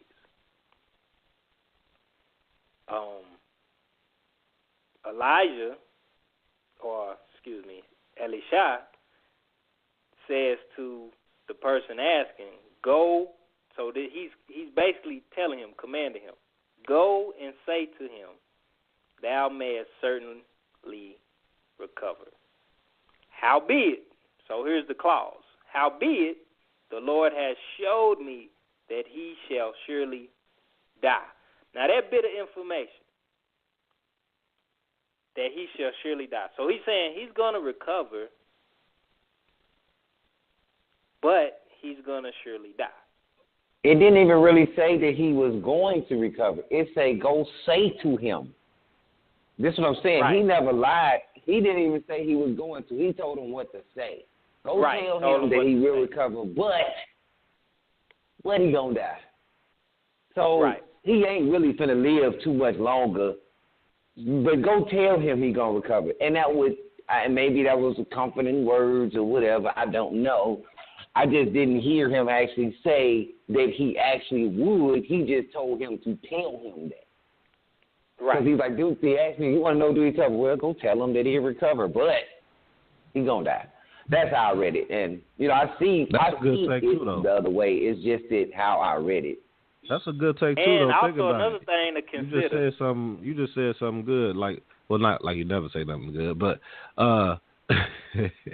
you said go like you had said some like 10 minutes ago. I think when we was talking about this, you had said comforting words. So it's like tell him that he's gonna recover, but the Most High showed me that he's gonna die. I'm just gonna let you know. Most High revealed to me that he's gonna die, but let him know he's gonna recover. I don't know. I'm trying to figure this out too, y'all. I'm trying to go on your side of it right now and try to see, try to relate to that part of it. So that's what I got as far as on your side of it. Okay, so I'm gonna, because I don't want to take a whole bunch of time, but I just want to say, in here, did it say he didn't recover? No, it didn't, because it could have been. Did it say he went to him? Did he say he went to him and said, "You should surely recover"? Then immediately after, he put that towel on his mouth. You know what I'm saying? The next day. He said the next day. So we don't. Well, I guess so we don't know if he recovered or he didn't. Right. In that one day, though. I mean, you talking about the power of the Most High? What's the name was supposed to die? Wait. What's the name was supposed to die? Man. Remember, what's the name was supposed to die? I forgot. I can't even think his name, but somebody was supposed to die, and then he prayed not to, and then the prophet came back and said, "You're gonna live more." So we ain't even got to that point yet. I think. Oh, I'm tweaking. All right, let's just move forward. I mean, to me, really, it's a good observation to see Big that time. and see why it's being said, but I don't think it's really that crucial. Yeah, right. Yeah. But what I I'm can gonna see why you would ask that, because what I did notice yourself said is that he's still the man of God. So yeah. Sometimes from what I'm pulling from that is that sometimes somebody can tell you to tell somebody something that may be perceived to be a lie. Because I don't think it's a lie. He told him straight up what was finna happen. You know what I'm saying? But he just told him to tell him that he would recover, or that he should surely recover. But then the guy went and killed him, which he actually already said. He didn't tell him that he was going to kill him. But he was like, man, let's keep it 1,000, man. He's going to die. We've seen people lie throughout these scriptures, and they the forefathers that we look upon. I mean, keep it real. Doggone Jacob was a liar, man. So he tricked his whole daddy, man. And his mama helped. So I mean, I'm not the one. You know what I mean? I didn't saw that, and I was like, and no, I ain't that super spiritual to be like, oh man, no, he didn't really lie. No, he really lied, man. That man put on whole other garments and said he was his son. His mama hooked it up, and the fact that she knew that it was supposed to happen to get the blessing, and they conjured that whole thing up. You know what I'm saying? Was a whole deceptive, so that the will of the Most High can happen. And remember, this was a year, when we first started about a year or so ago, we was discussing this and saying, well, dang, they just lied. And, it's not that, when it comes down to what's going to happen for the Most High, man, and all this other stuff, I'm saying a lot of this stuff, man, don't even really matter. Like, if it's for the Most High, man, you almost clear, period. Shoot, Abraham lied. Well, I really didn't lie. Yes, you did. You really did lie. So, whatever. He talking about it is my sister, but it ain't my sister. You still lie, bro. That's your whole wife. Okay? Y'all about to have kids and everything. You have to have a child by her. You know what I mean? And that ain't your sister like that. You got a whole household over here sick because he lied. So, people be lying all the time in the scripture. All right, man, I'm about to go for it. Look, I got to finish my chapter. Let me finish my chapter. Here we go. Well, actually, no, Brother Mercy in the queue. I'm going to let him respond to this. Then I'm going to keep going, y'all. I only got a few more points. Brother Mercy, you're live.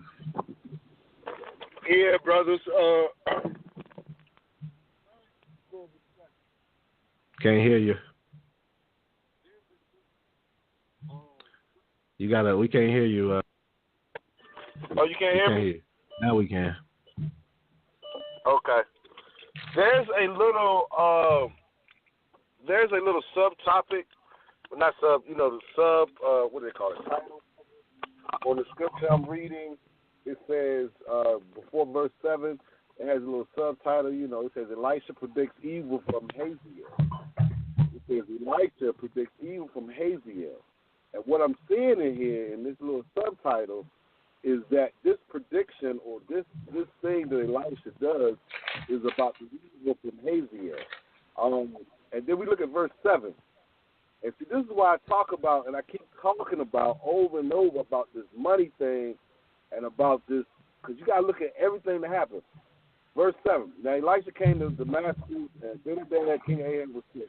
And he was told, the man of God, come here. And the king said to Hazael, take a gift with you. Now, we already starting out taking a gift. Then, see, here we go, taking a gift to the man of God. So, if I take a gift to the man of God, obviously, I'm expecting a positive response. I mean, we see some things going on here. I mean, we can't act like give somebody some money and they're not going to tell you what you want to hear. I mean, that goes against common sense.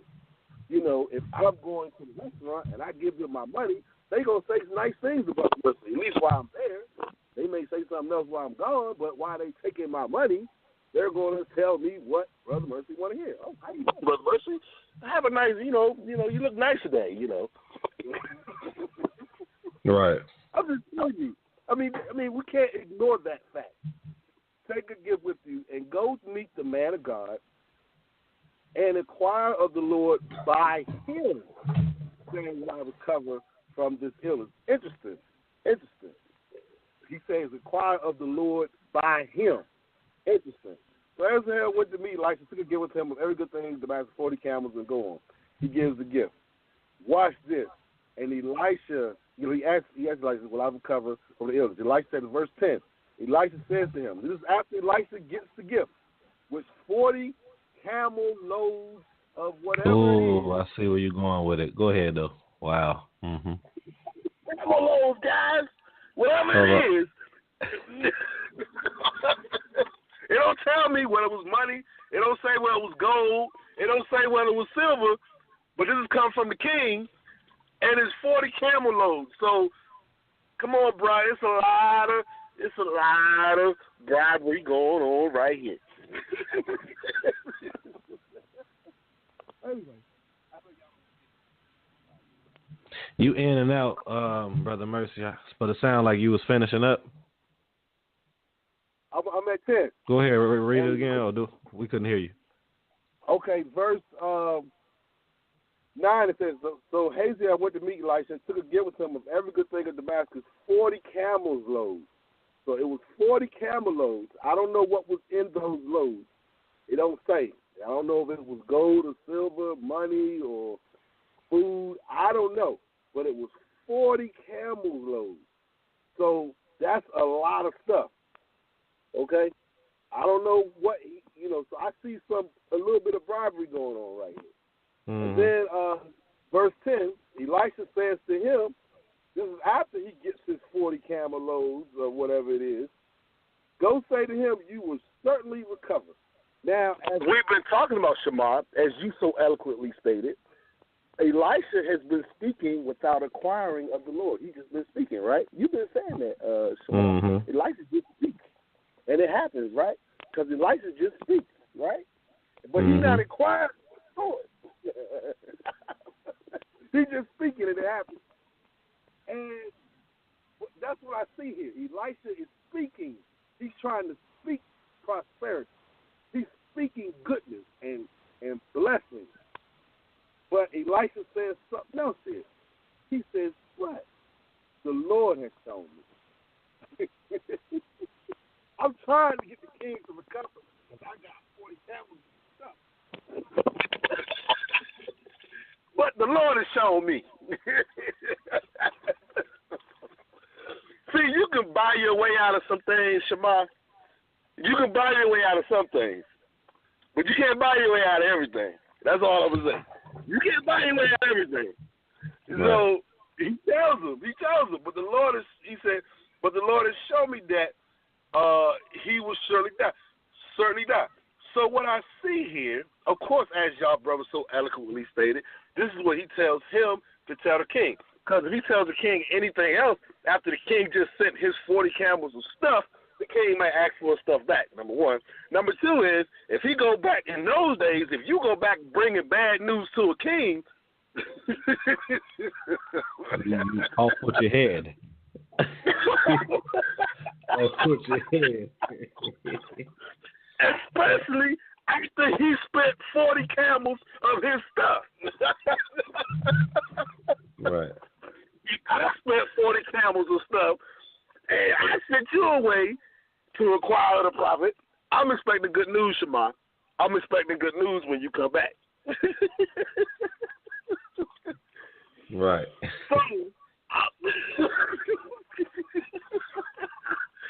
So that's what I see here. The king is trying to buy his way to health. And I believe it would have happened.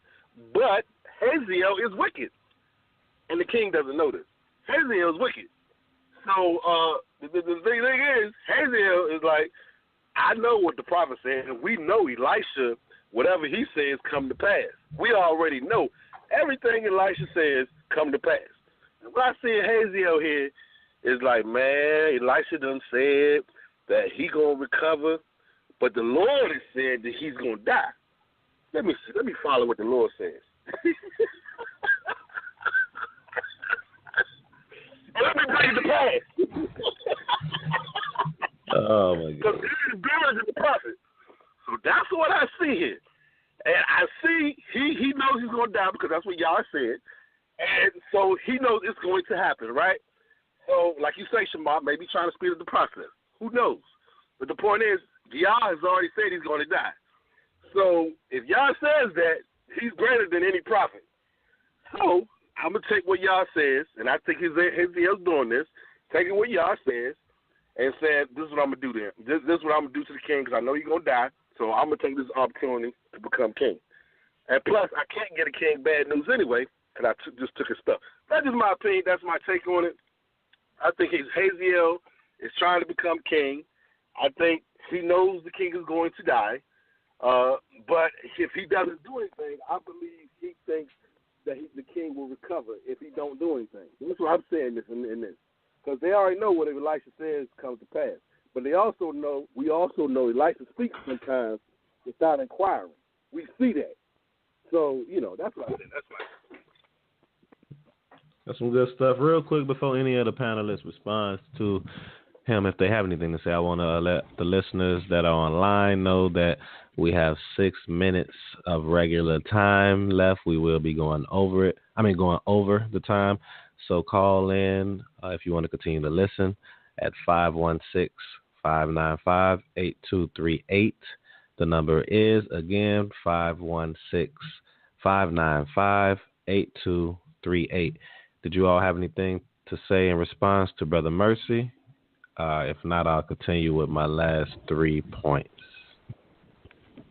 Yeah, Brother Mercy, your laughter makes everything that much more funny. I promise you. I got to go to a comedy show with you, and you're going to make the comedian funnier than he actually is, because you got to laugh this dude right up off the stage. Like, he going to feel like he is the best. Either that, or you tickle yourself, in which all of that is great. That's all I got to say. All right. I want to speak to what he said. I think by him saying what he said, in between the laughter, helped me to kind of see a little bit clearer. So I do appreciate what he said, because now I'm kind of seeing that it was more so, I think, like I was kind of alluding to it, but he helped me kind of be able to express a little bit more what I was already thinking, which is that, you know, he sent him up there to inquire. He asked him for a specific answer, which is, will he recover? That's all he asked him for. When I kind of look at it, seeing that when he asked him, when he inquired of it, and the Most High gave him a vision that maybe it wasn't said the way it should have been said, but he saw. It's kind of like when you watch a movie, like how you ever watched a movie where people have visions and they see kind of like Final Destination when you see something happen to somebody, and it was kind of like a flash like that, and he saw that, oh man, this dude finna die, you know, but it ain't gonna be from his sickness. So maybe if he could have said it like that, it would have came out better. Like, he not gonna die from sickness, but he gonna die another way. Which again, I will look at it in the Hebrew and see exactly what is being said in the Hebrew. But just the fact that he did tell him that he was actually going to die from another cause, to me is that, you know, he gave him the truth. He told him what was going to happen, but he just instructed him to tell him that he will recover. That's kind of like the thin line right there. Like, okay, why did he say that? And like Brother Mercy said, maybe he just was like, okay, we'll tell him yes, he will recover, but I have been shown that he's going to die. Now, he left it up to the man to go and tell him what he was actually told, which when we all said, he went back, he didn't tell him everything that he was told. He took it upon himself to just tell him the first part and not give him the other information. So that's where I am with it. Okay, and well. If I come to something else, then I'll share it on the page. All right, well, let's go ahead and continue, you all, if it's okay, unless Brother Yosef has something to say. If not, I'm just going to finish out my last 2 points, actually. No, I don't have anything. He said, no, I don't have anything. All right, so I just want to bring out in verse 16, I thought this was interesting, and this is kind of a personal, more so a personal thing or that I wanted to bring out. Verse 16, it says, in the 5th year of Jehoram, son of Ahab, king of Israel, and Jehoshaphat, king of Judah, Jehoram, son of Jehoshaphat, king of Judah, became king. I was wondering why it was so significant to bring them two up. So I kind of looked into it. And let me go to it right now. I want to go to go to it. I think it's is it 2 Kings? I think I wrote it down. Give me 1 second. It was a significant reason as to why I brought them two up.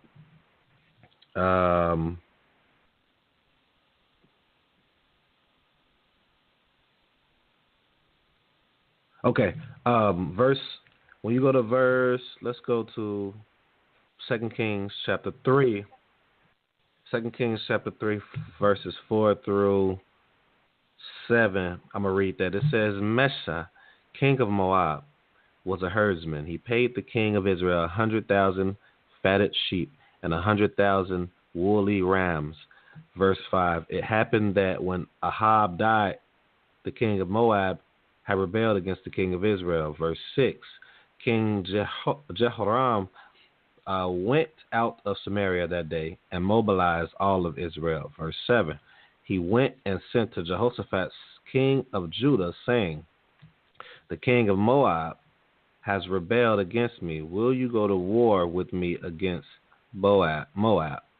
He said, I will go up. I will be like you. My people shall be like your people. My horses shall be like your horses. So this was an alliance. That's why I brought this part up in verse 16. It was an alliance between them.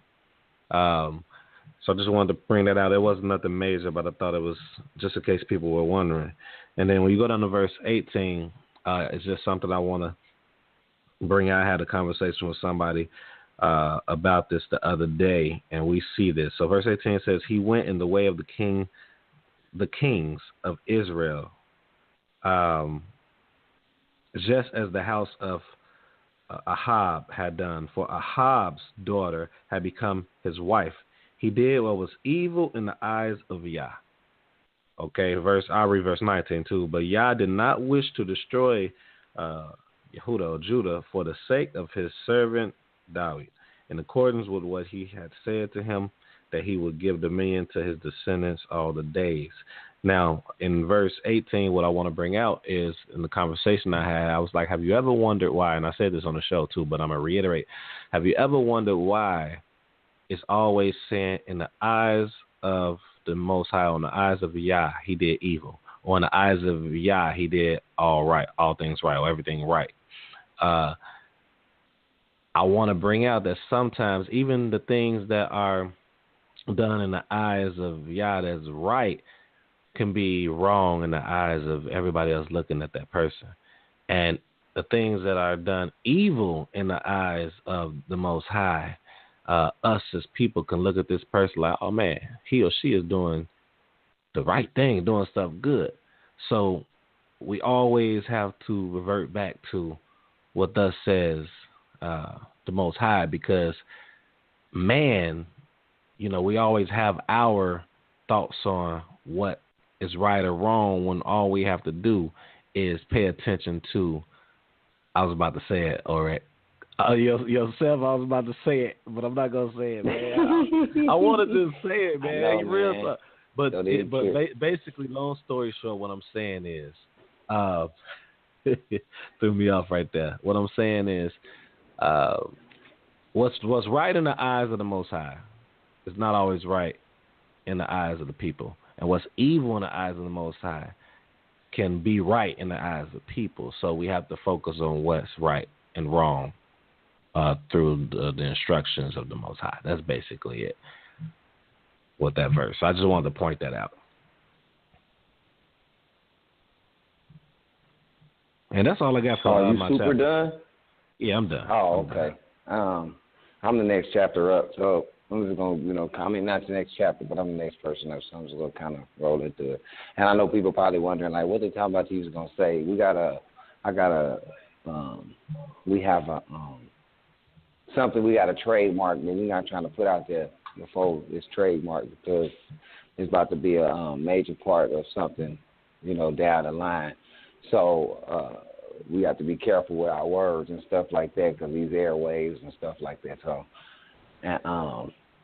it's nothing big, but we have some things in the mix, and not just that, we have a lot of other things in the mix that we're expanding and trying to make a little bit more accessible this format, and us formatting, and us communicating and everything. So just be on the lookout for this type of stuff, because we're gonna have within this next year, I can say, well, within a year. I don't want to put the limits on 3 months or whatever, but within a year's time, we have a lot of things that we're trying to present, and a lot of things we're trying to accomplish with this format and everything, with just period. So that's that.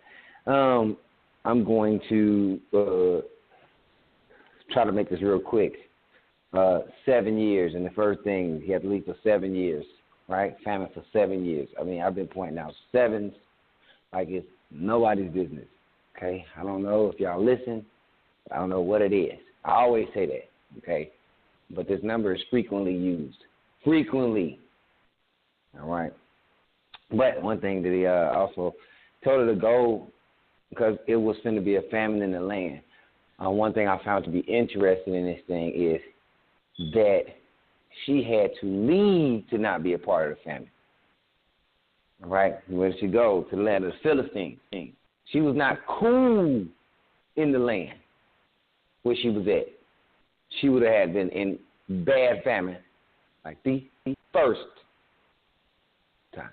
Well, like the first famine with Elijah and stuff like that, where the lady was in there, she was about to die, she was about to cook her son was going to eat the last meal they was going to ever eat. And he said, go out there and make me a cake, blah, blah, blah. If y'all remember the instance. If not, it was a couple shows ago. Just kind of listen back. I can't tell you the exact show, but that's that story. But with this one, he says you got to go. All right. My point on that is don't get comfortable. You might have to leave to not be a part of some stuff, but don't just leave and be scary. Okay, stuff is happening. I got to dip. Wait. The most I give you instructions. Don't think, he wouldn't tell me to go nowhere. That's just a example that I see here. All right, and then she got out. When she came back, things was restored back to her. I'm gonna skip down. I'm gonna go. Well, we talked about 10. All right. 12. This is Hazael said, "Why is my master weeping?" He said, and he answered, "Because I know the evil that you're going to do to the children of Israel, setting their strongholds on fire, killing their young men with the sword, and dashing their children and ripping open their wombs with child." Okay, evil, right? He told this man, "You're going to do evil." And then Hazael said, "But what is your servant? A dog that he should perform this great matter?" Obviously, yes, you are a dog. You're just going to perform this great matter. And Elijah said, "Yahweh shown me that you'll be sovereign over Aram." He didn't say that you wouldn't do this. You know what I mean? It's like, this is what you're going to do as king. All right? And it's evil as even Hazael probably maybe thought it was, he told him right to his face that you about to do some evil to Israel. And he say, what? Like, basically, like, what? Who do you think I am?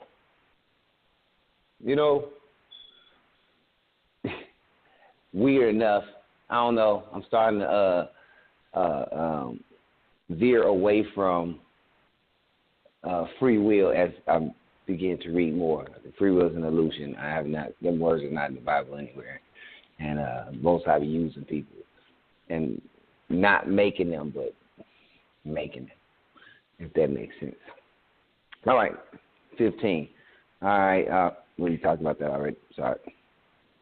Okay, I'm going down to 20. I'm not going to double talk the points that Shamar went over. He did a great job, very great job, very explanatory. So that's why I'm trying to keep it quick and simple. And he did hit some of our points. I'm just going to go over some things he did he might not have. 20, in his days, okay, go up. We're talking about, I want to give a little bit of context. And he was talking about the king, the 5th year, Joram, son of Ahab, sovereign of Israel. Jehoshaphat was sovereign of Yehuda.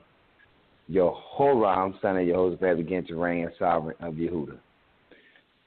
He was 32 years old and he began to reign. He reigned 8 years in Jerusalem.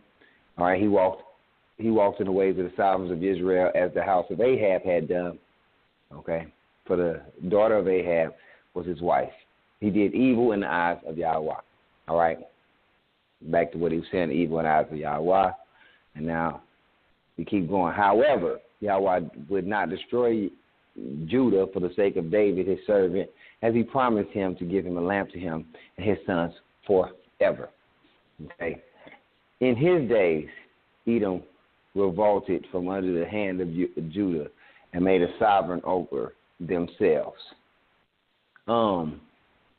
I don't know if I missed something beforehand, but I didn't know Edom was chilling with them. I think I might have missed that, but I see it here now. Okay, these are your Edomites, right? Because in 21, and your own passed over Sa'ir and all the chariots with him, and he rose by night and struck the Edomites who had surrounded him and the commanders of the chariots, but his people fled to their tents. So we got these Edomites living here, all right? up under Judah at this time. All right, we know we have to get a little bit more specific and deeper. We have to start making some sense of some stuff because a lot of stuff don't make sense at all. When we start talking about who the Edomites are and where they come from. The reason why I brought this up is because if people want to make a claim, the Edomites is so-called white folks. Like I talked about before, you group a whole color. It's like saying anybody black is Israel. It sounds crazy to me, but that's personally. But these boys started out right here just like they started out being twins. Now you're going to have to trace a lineage going to Europe because you would hear the Edomites as the captivity of Rome and Greece and all this other stuff, but it's starting to make less and less sense. All right? Okay, keep going.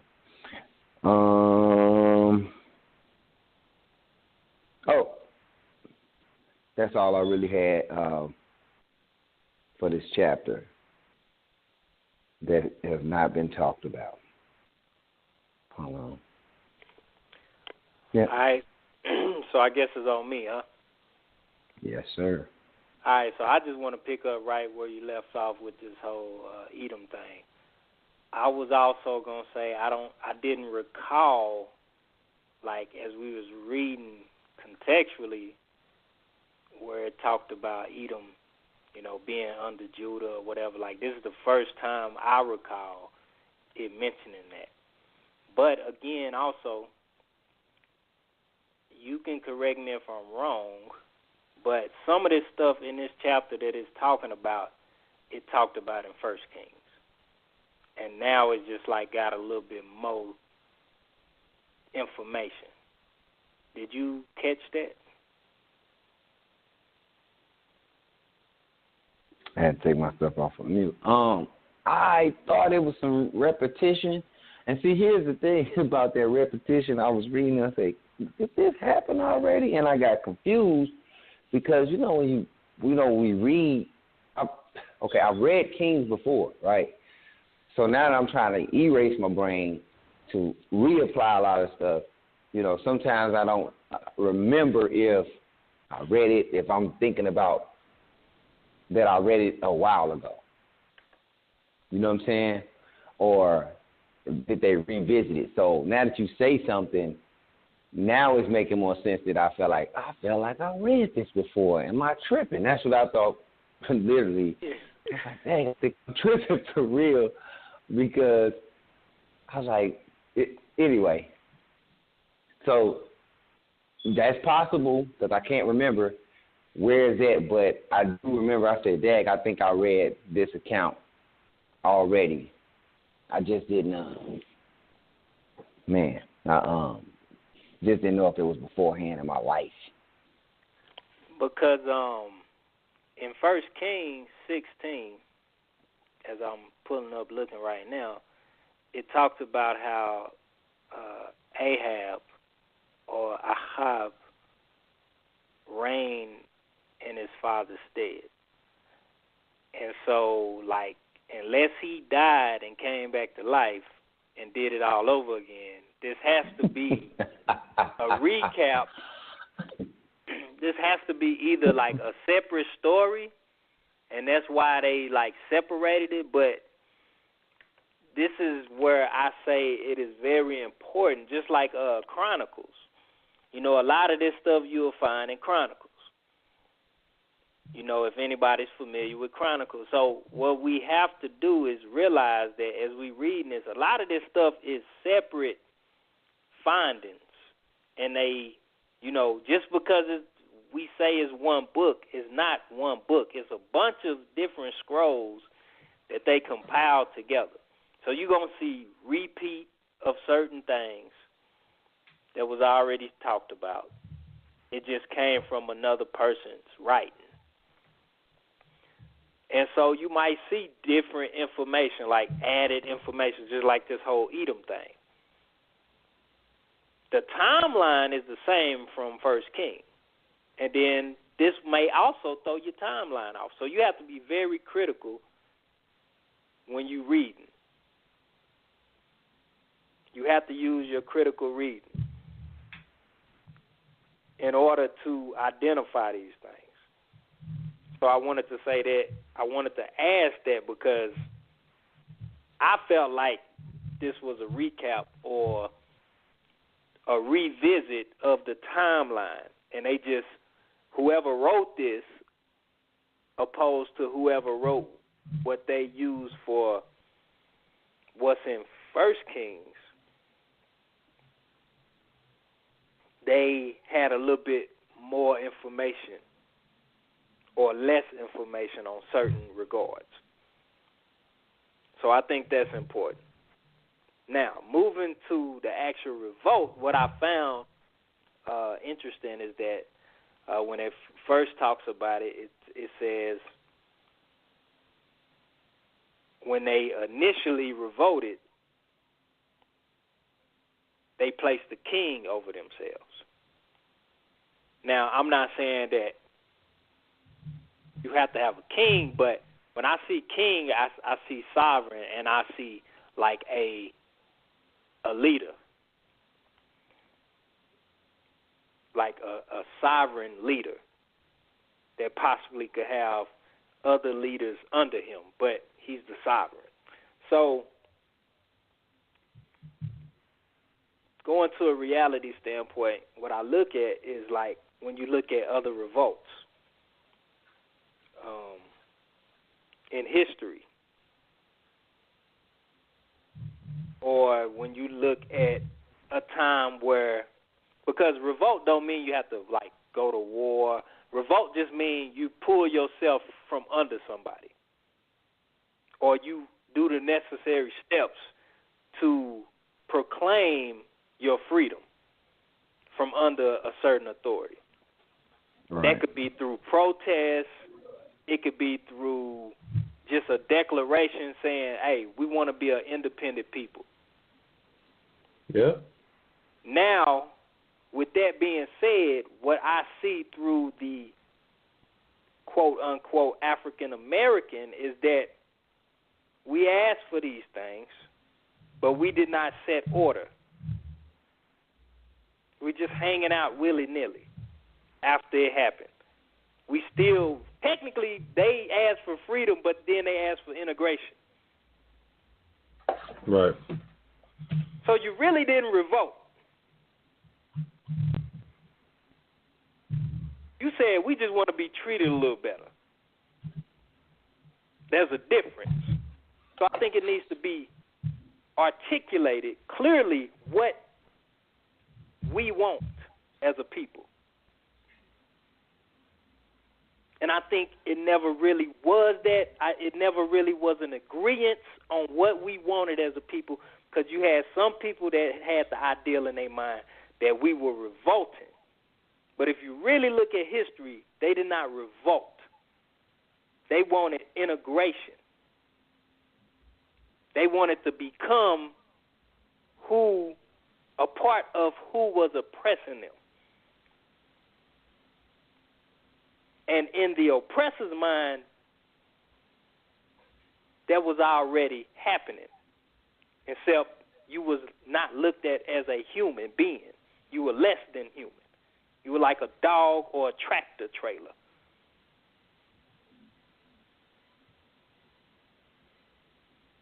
You wanted to be looked at as a person. When I say you, I'm speaking of one man united. More like Atim and not Ata when I say you. So that is, to me, that was significant to me, because I look at what they revolt actually looked like. And then it goes on to say that in this is when the king smote them. And that word smote is very tricky, because a lot of people equate smote to kill. But if he killed them, how they run back in they dwelling place? You know what I'm saying? you dead, but you done ran back in your place. So smote also means like, I don't think it equate to kill. It just means that somebody struck you forcefully. So he went out and he was beating on them, and they ran back in their thing. But then it goes on to say that they actually were successful in their revolt. And not only did they revolt, but Libnah revolted as well.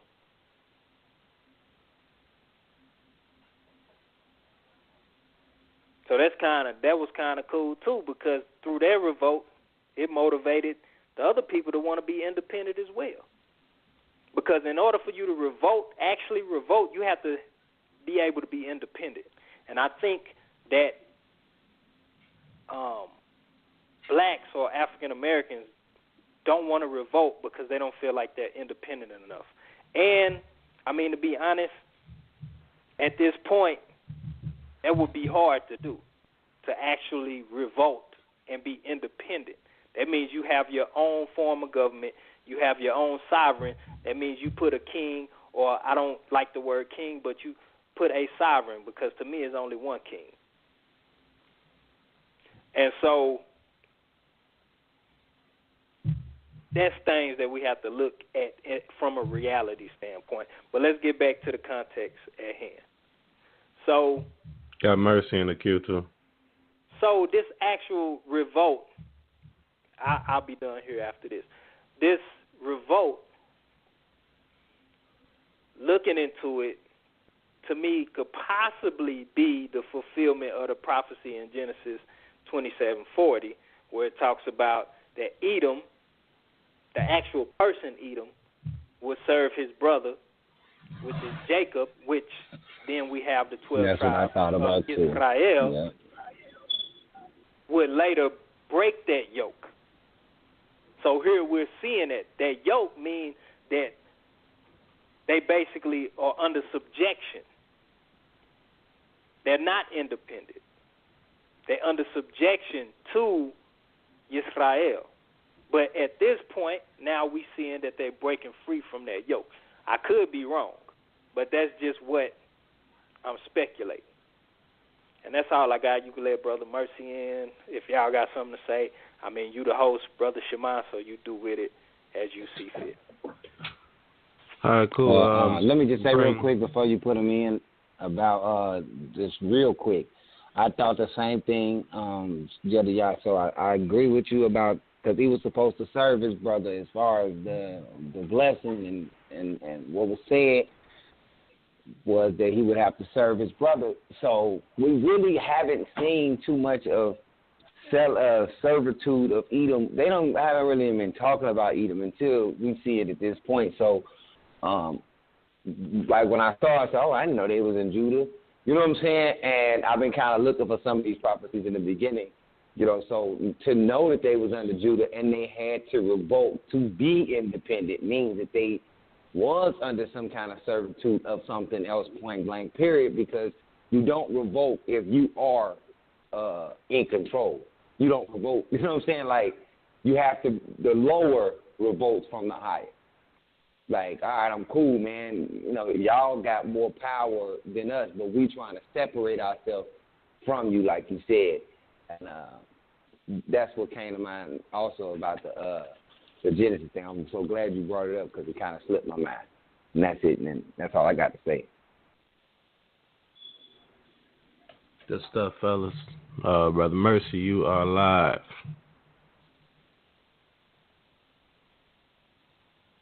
Well, in this country, we have had revolts or revolutions.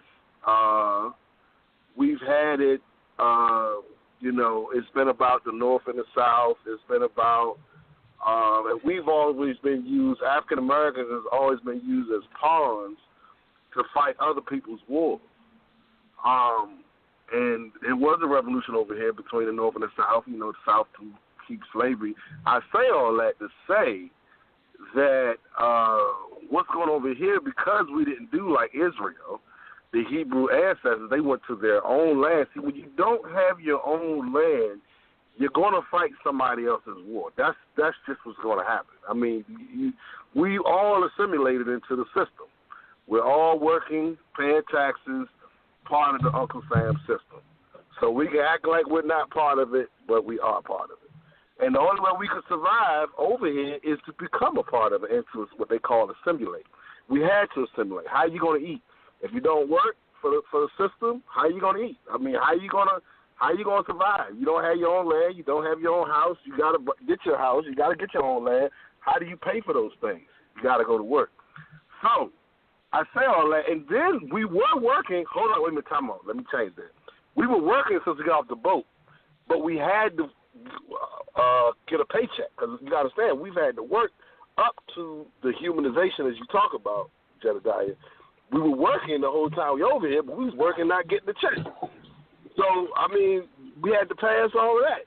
So, I mean, you know, it's been a battle, man. It's been an uphill battle the whole time we got off the slave ship.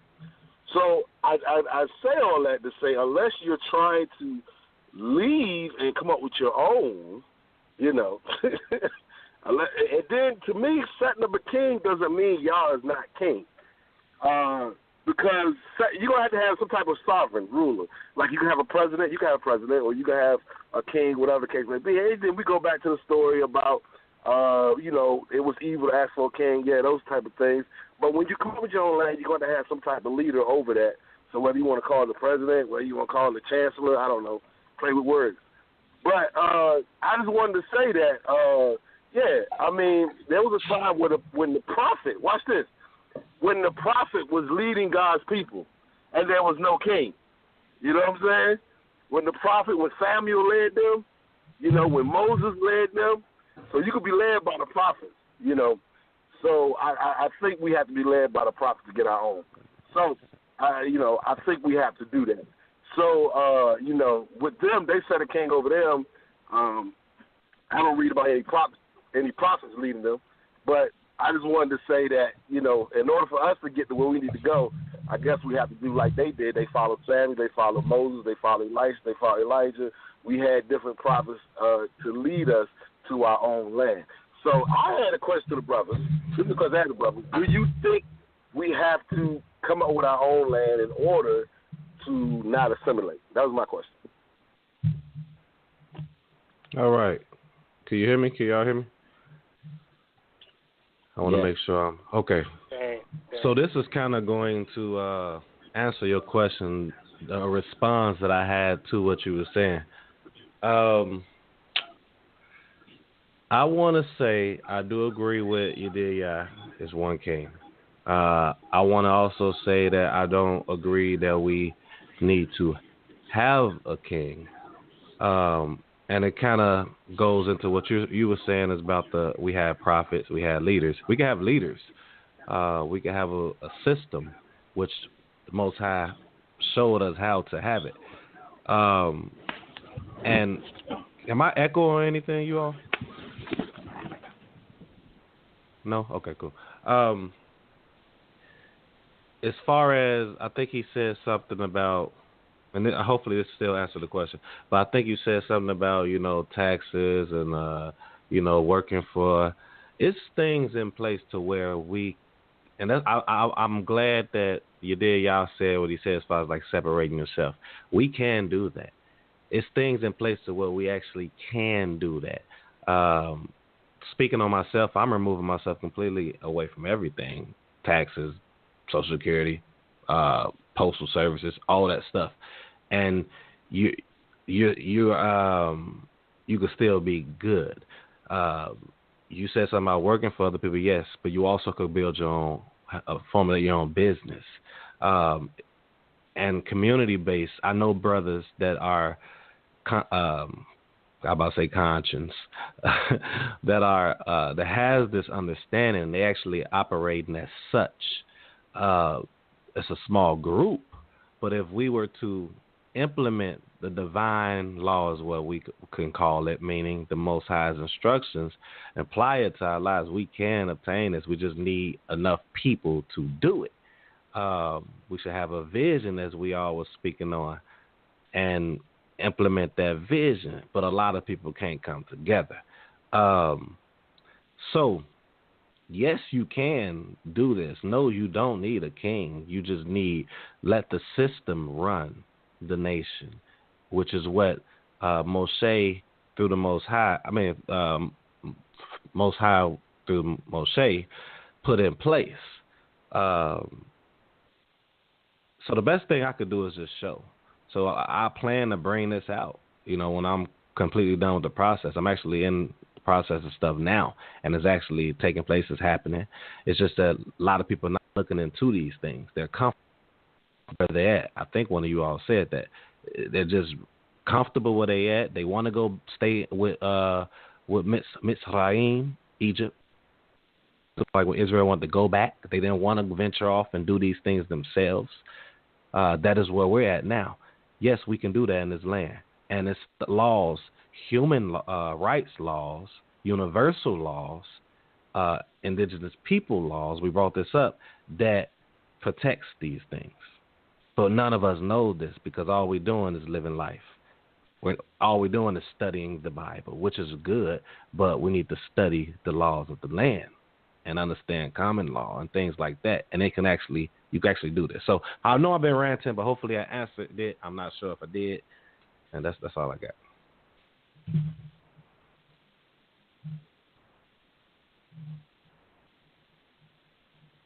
Hello.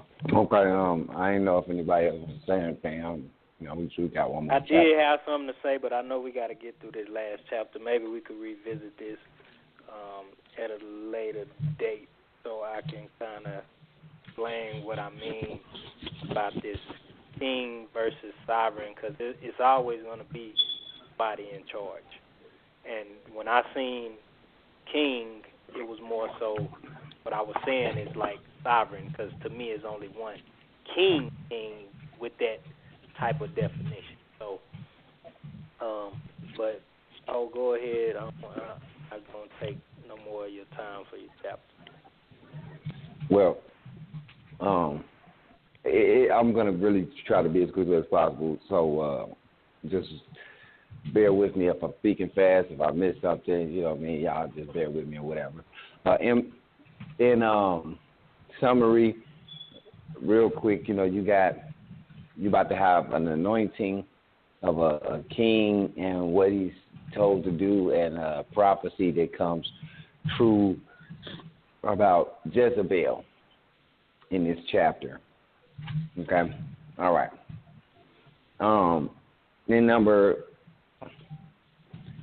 And one, Elijah the prophet called one of the sons of the prophet and said to him, gird your loins, take a flask of oil in your hand and go to Ramoth Gilead.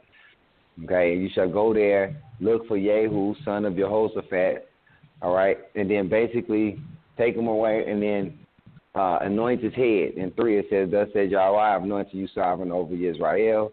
You shall open the door and flee and do not wait. Like, that was kind of weird to me. They anointed him and just take off afterwards. Okay, now it doesn't mean he had to run. It just meant that he had to leave immediately after he did it. So basically he did that. All right.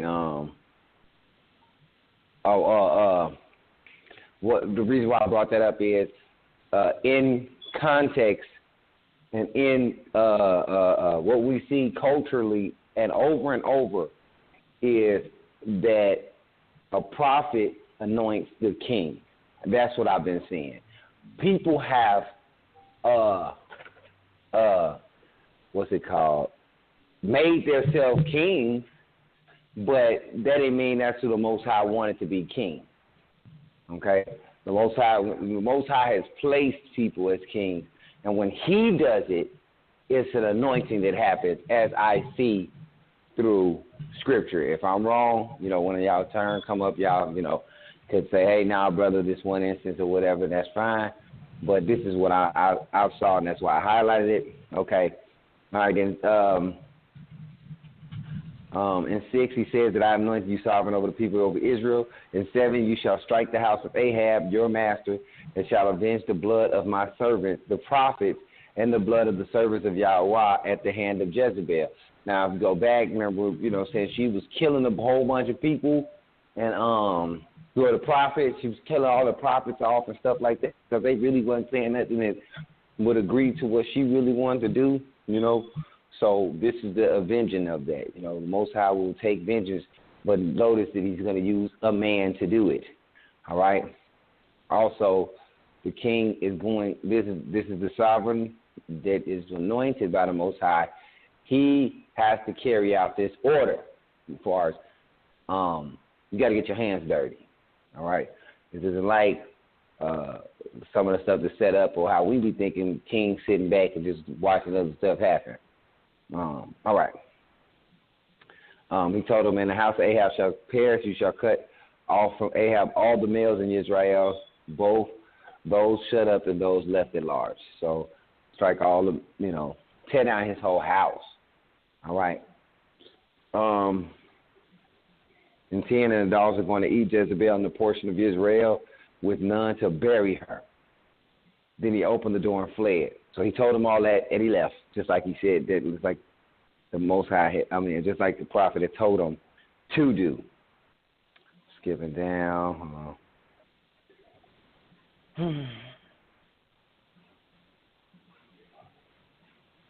Oh, okay.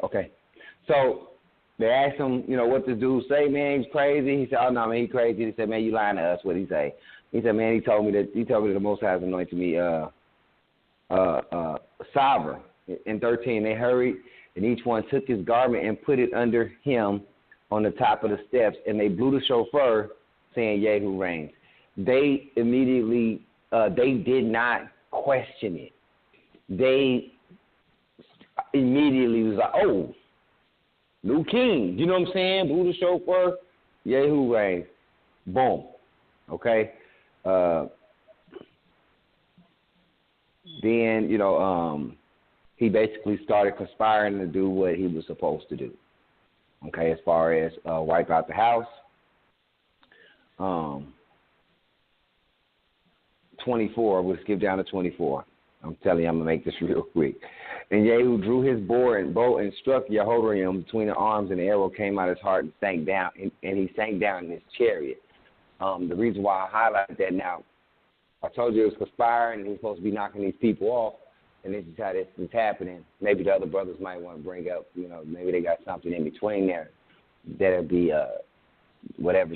But my point is, for you to carry out some of this stuff, you're going to have to be skilled in some things. I mean, he couldn't just draw his bow back and he ain't never shot no bow before. David was a man of the sling before he took that rock and slung it. My point is, we call ourselves Israel and stuff like that, and as far as us as men too, we have to train ourselves we have to train ourselves. with your hands, with weapons and stuff like that. It's not going to just come to you. You have to practice this type of stuff. This is a culture. This is what they did. It wasn't like today's age. I don't know what is going on, but back then, you learned this type of stuff.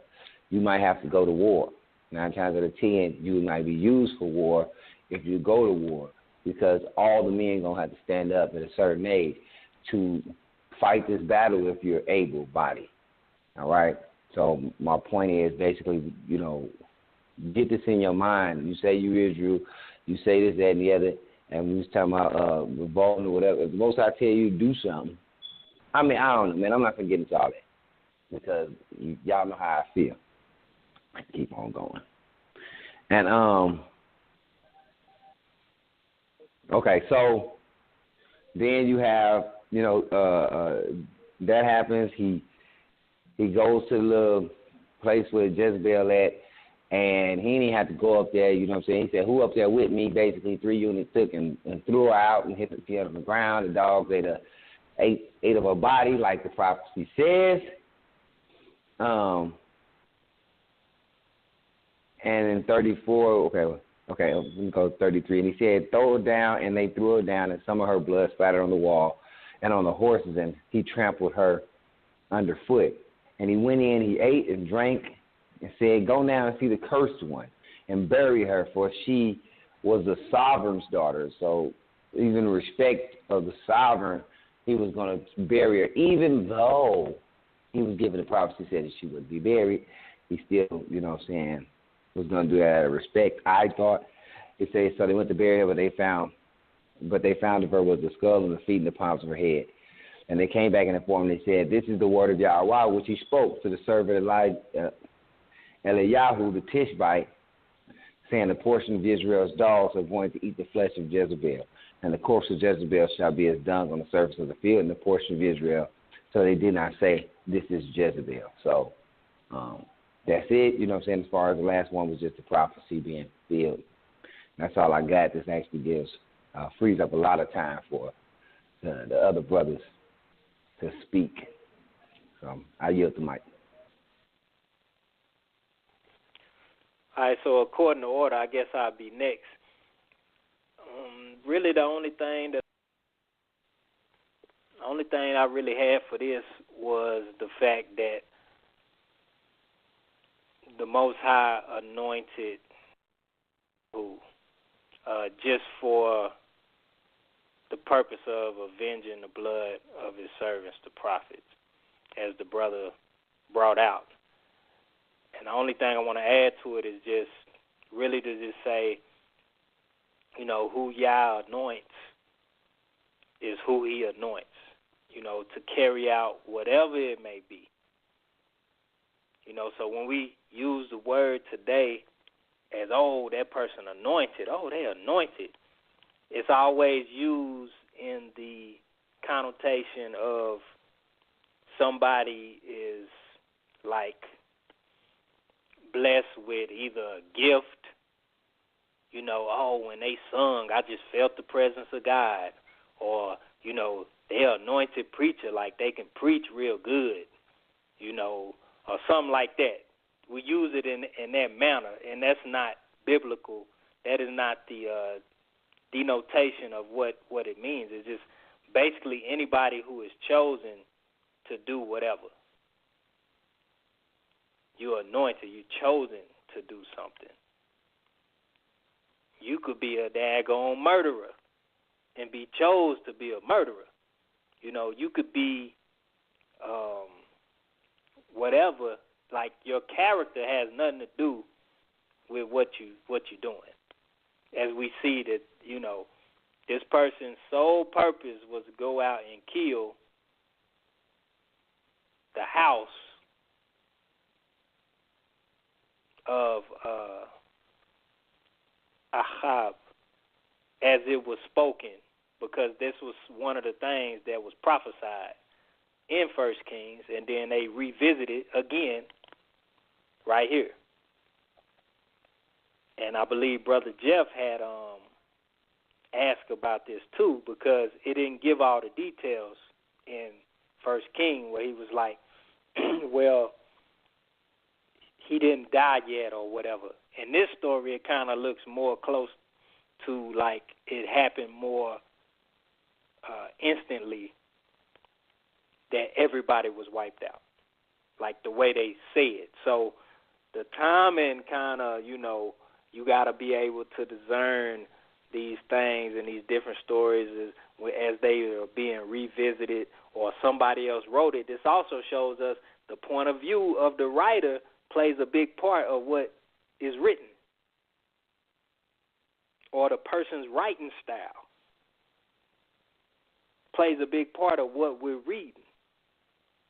So we can't act like God wrote everything, like this book was personally wrote by God.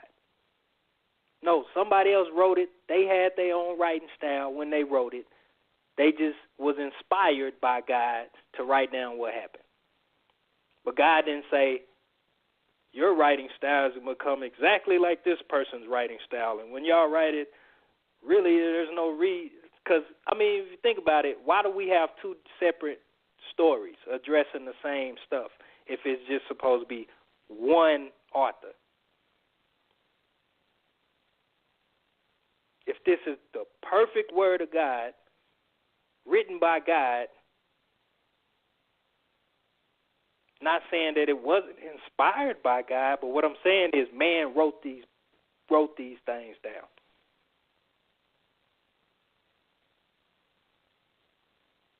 We can't be so religious to just believe that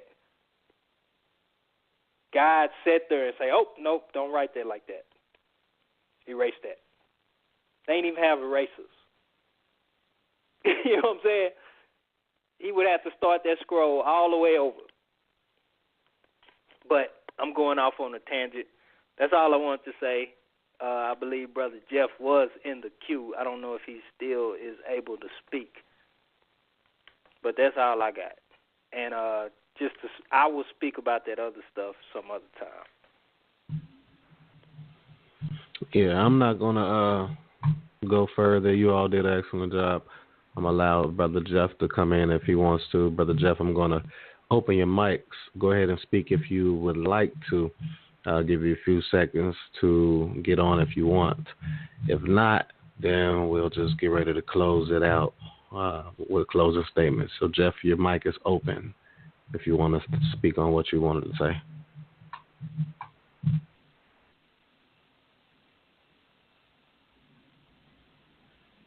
All right, he's probably not able to speak at this time. We apologize for not opening you up when you first was in the queue. Please forgive us. So, you did, yeah. Go ahead and do your closing. Orech, you next, and then I'll finish off and then close us out in prayer.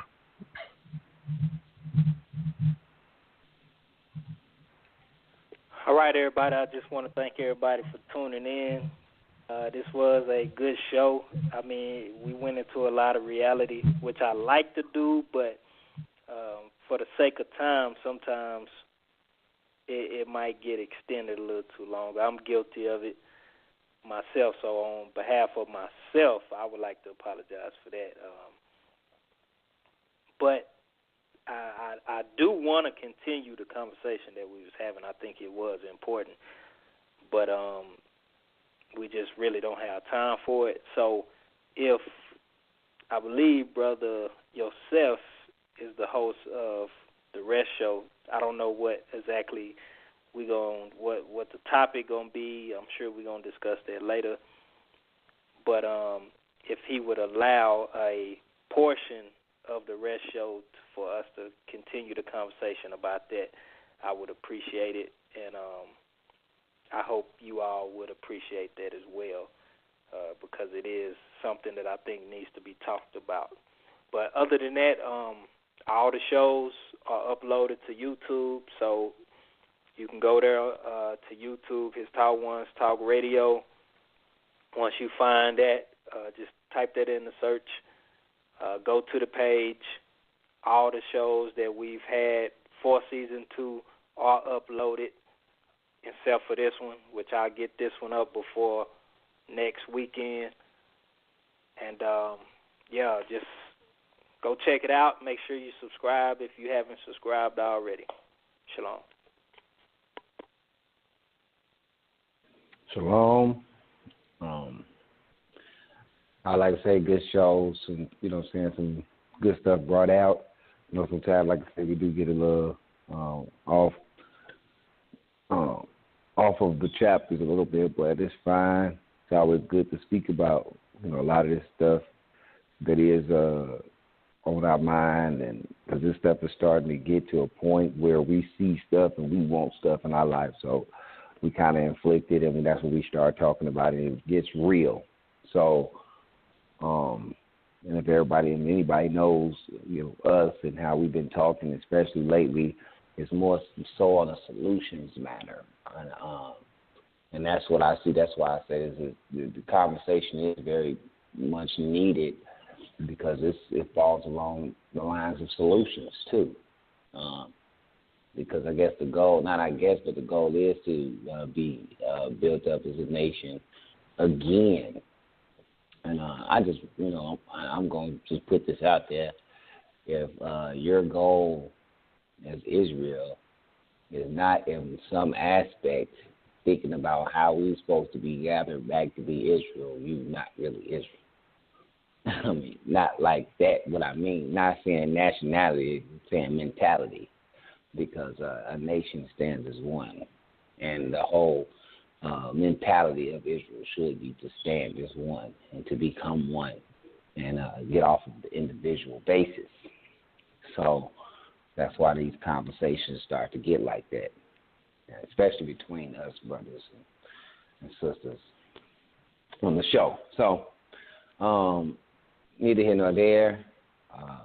Like always, I learned great stuff, and I'd like to thank everybody for tuning in. Like we said, the communication, Brother Jeff, we appreciate you being able to at least be able to listen in.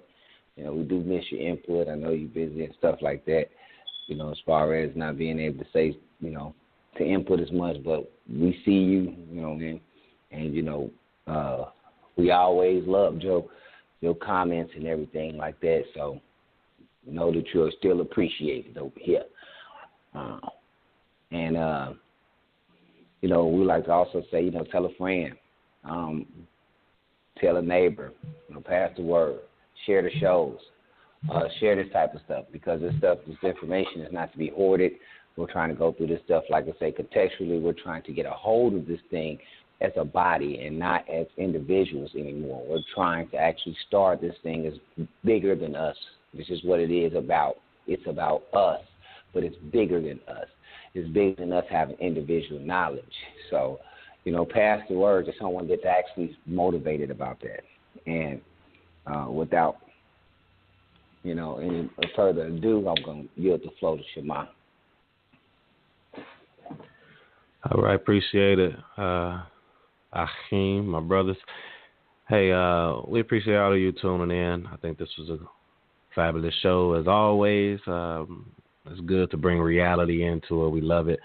And again, Brother Jeff, we apologize because we definitely love hearing what you bring out too. Same with Mercy and anybody else, Sister Hakma and everybody that normally comes on. Like they already said, we got some things in the works, trying to build this thing a little further than what it is right now, Most High willing. And yeah, man, I know a lot of us are just living life. Things are happening right now, and this is when people start to try to unite. Sometimes we can actually look at these things as an attempt to bring the human family together because we're so divided. One of the things me and the brother Yosef was speaking on was how it's hitting the hurricanes. When you think about it, it's hitting where it's hitting and who it's affecting the most. If you really think about it, who is affecting the most, and as a people. And what if this is actually trying to wake these people up? You know, that's something to think about, and I think I'm gonna put that in the blog. So yeah, man, I just think these are times, and it shouldn't just be these times, you know. But this is one to really push us to go in a direction of really thinking about each other as a unit. We should do it regardless. But without further ado, man, like y'all said, check out the videos he's putting together on YouTube. Please subscribe, spread the word. We need to bring more people into this. So they could get a contextual understanding. You know, I see so many people talking about scriptures and not to say that we have it together, but just context and consistency and culture just brings out better understanding. And I'd be like, man, I wish people would just listen to the show, not just for us, but for themselves, you know. So just spread it if you can. Share it. Tell them this is something that you don't want to miss out on, you know. But anyway, everybody clear your minds. Heavenly Father, we thank you for another Shabbat. We thank you for another opportunity to fellowship as a unit, a chad. We appreciate you for getting our wheels turning, our thoughts turning, and better understanding your word collectively. We ask that you continue to prune us elevate our spirit. Give us that double portion, if possible, that was given to Elisha. We ask that this moment of time where it's unifying us as a people, we ask that you push us to not just let it be this moment, but for it to be a daily thing, because we want to be as one. We want to bring our nation together, because I firmly believe that our nation, once it's unified, then it'll be better for humanity as a whole, as one. So we need you to accomplish this. We ask that you cover those that are going through these harsh times and the families and the locations of the hurricanes. And we ask that you provide them with safety, but let your will be done, Father. We ask these things in your beloved name, in your holy name we pray. Amen. Thank everyone for listening. We ask that you, we hope that you tune in. Again, subscribe to the YouTube and follow the Facebook page at His Talk Wants Talk Radio. Be looking out on the things to come, everybody. We love you. Shalom.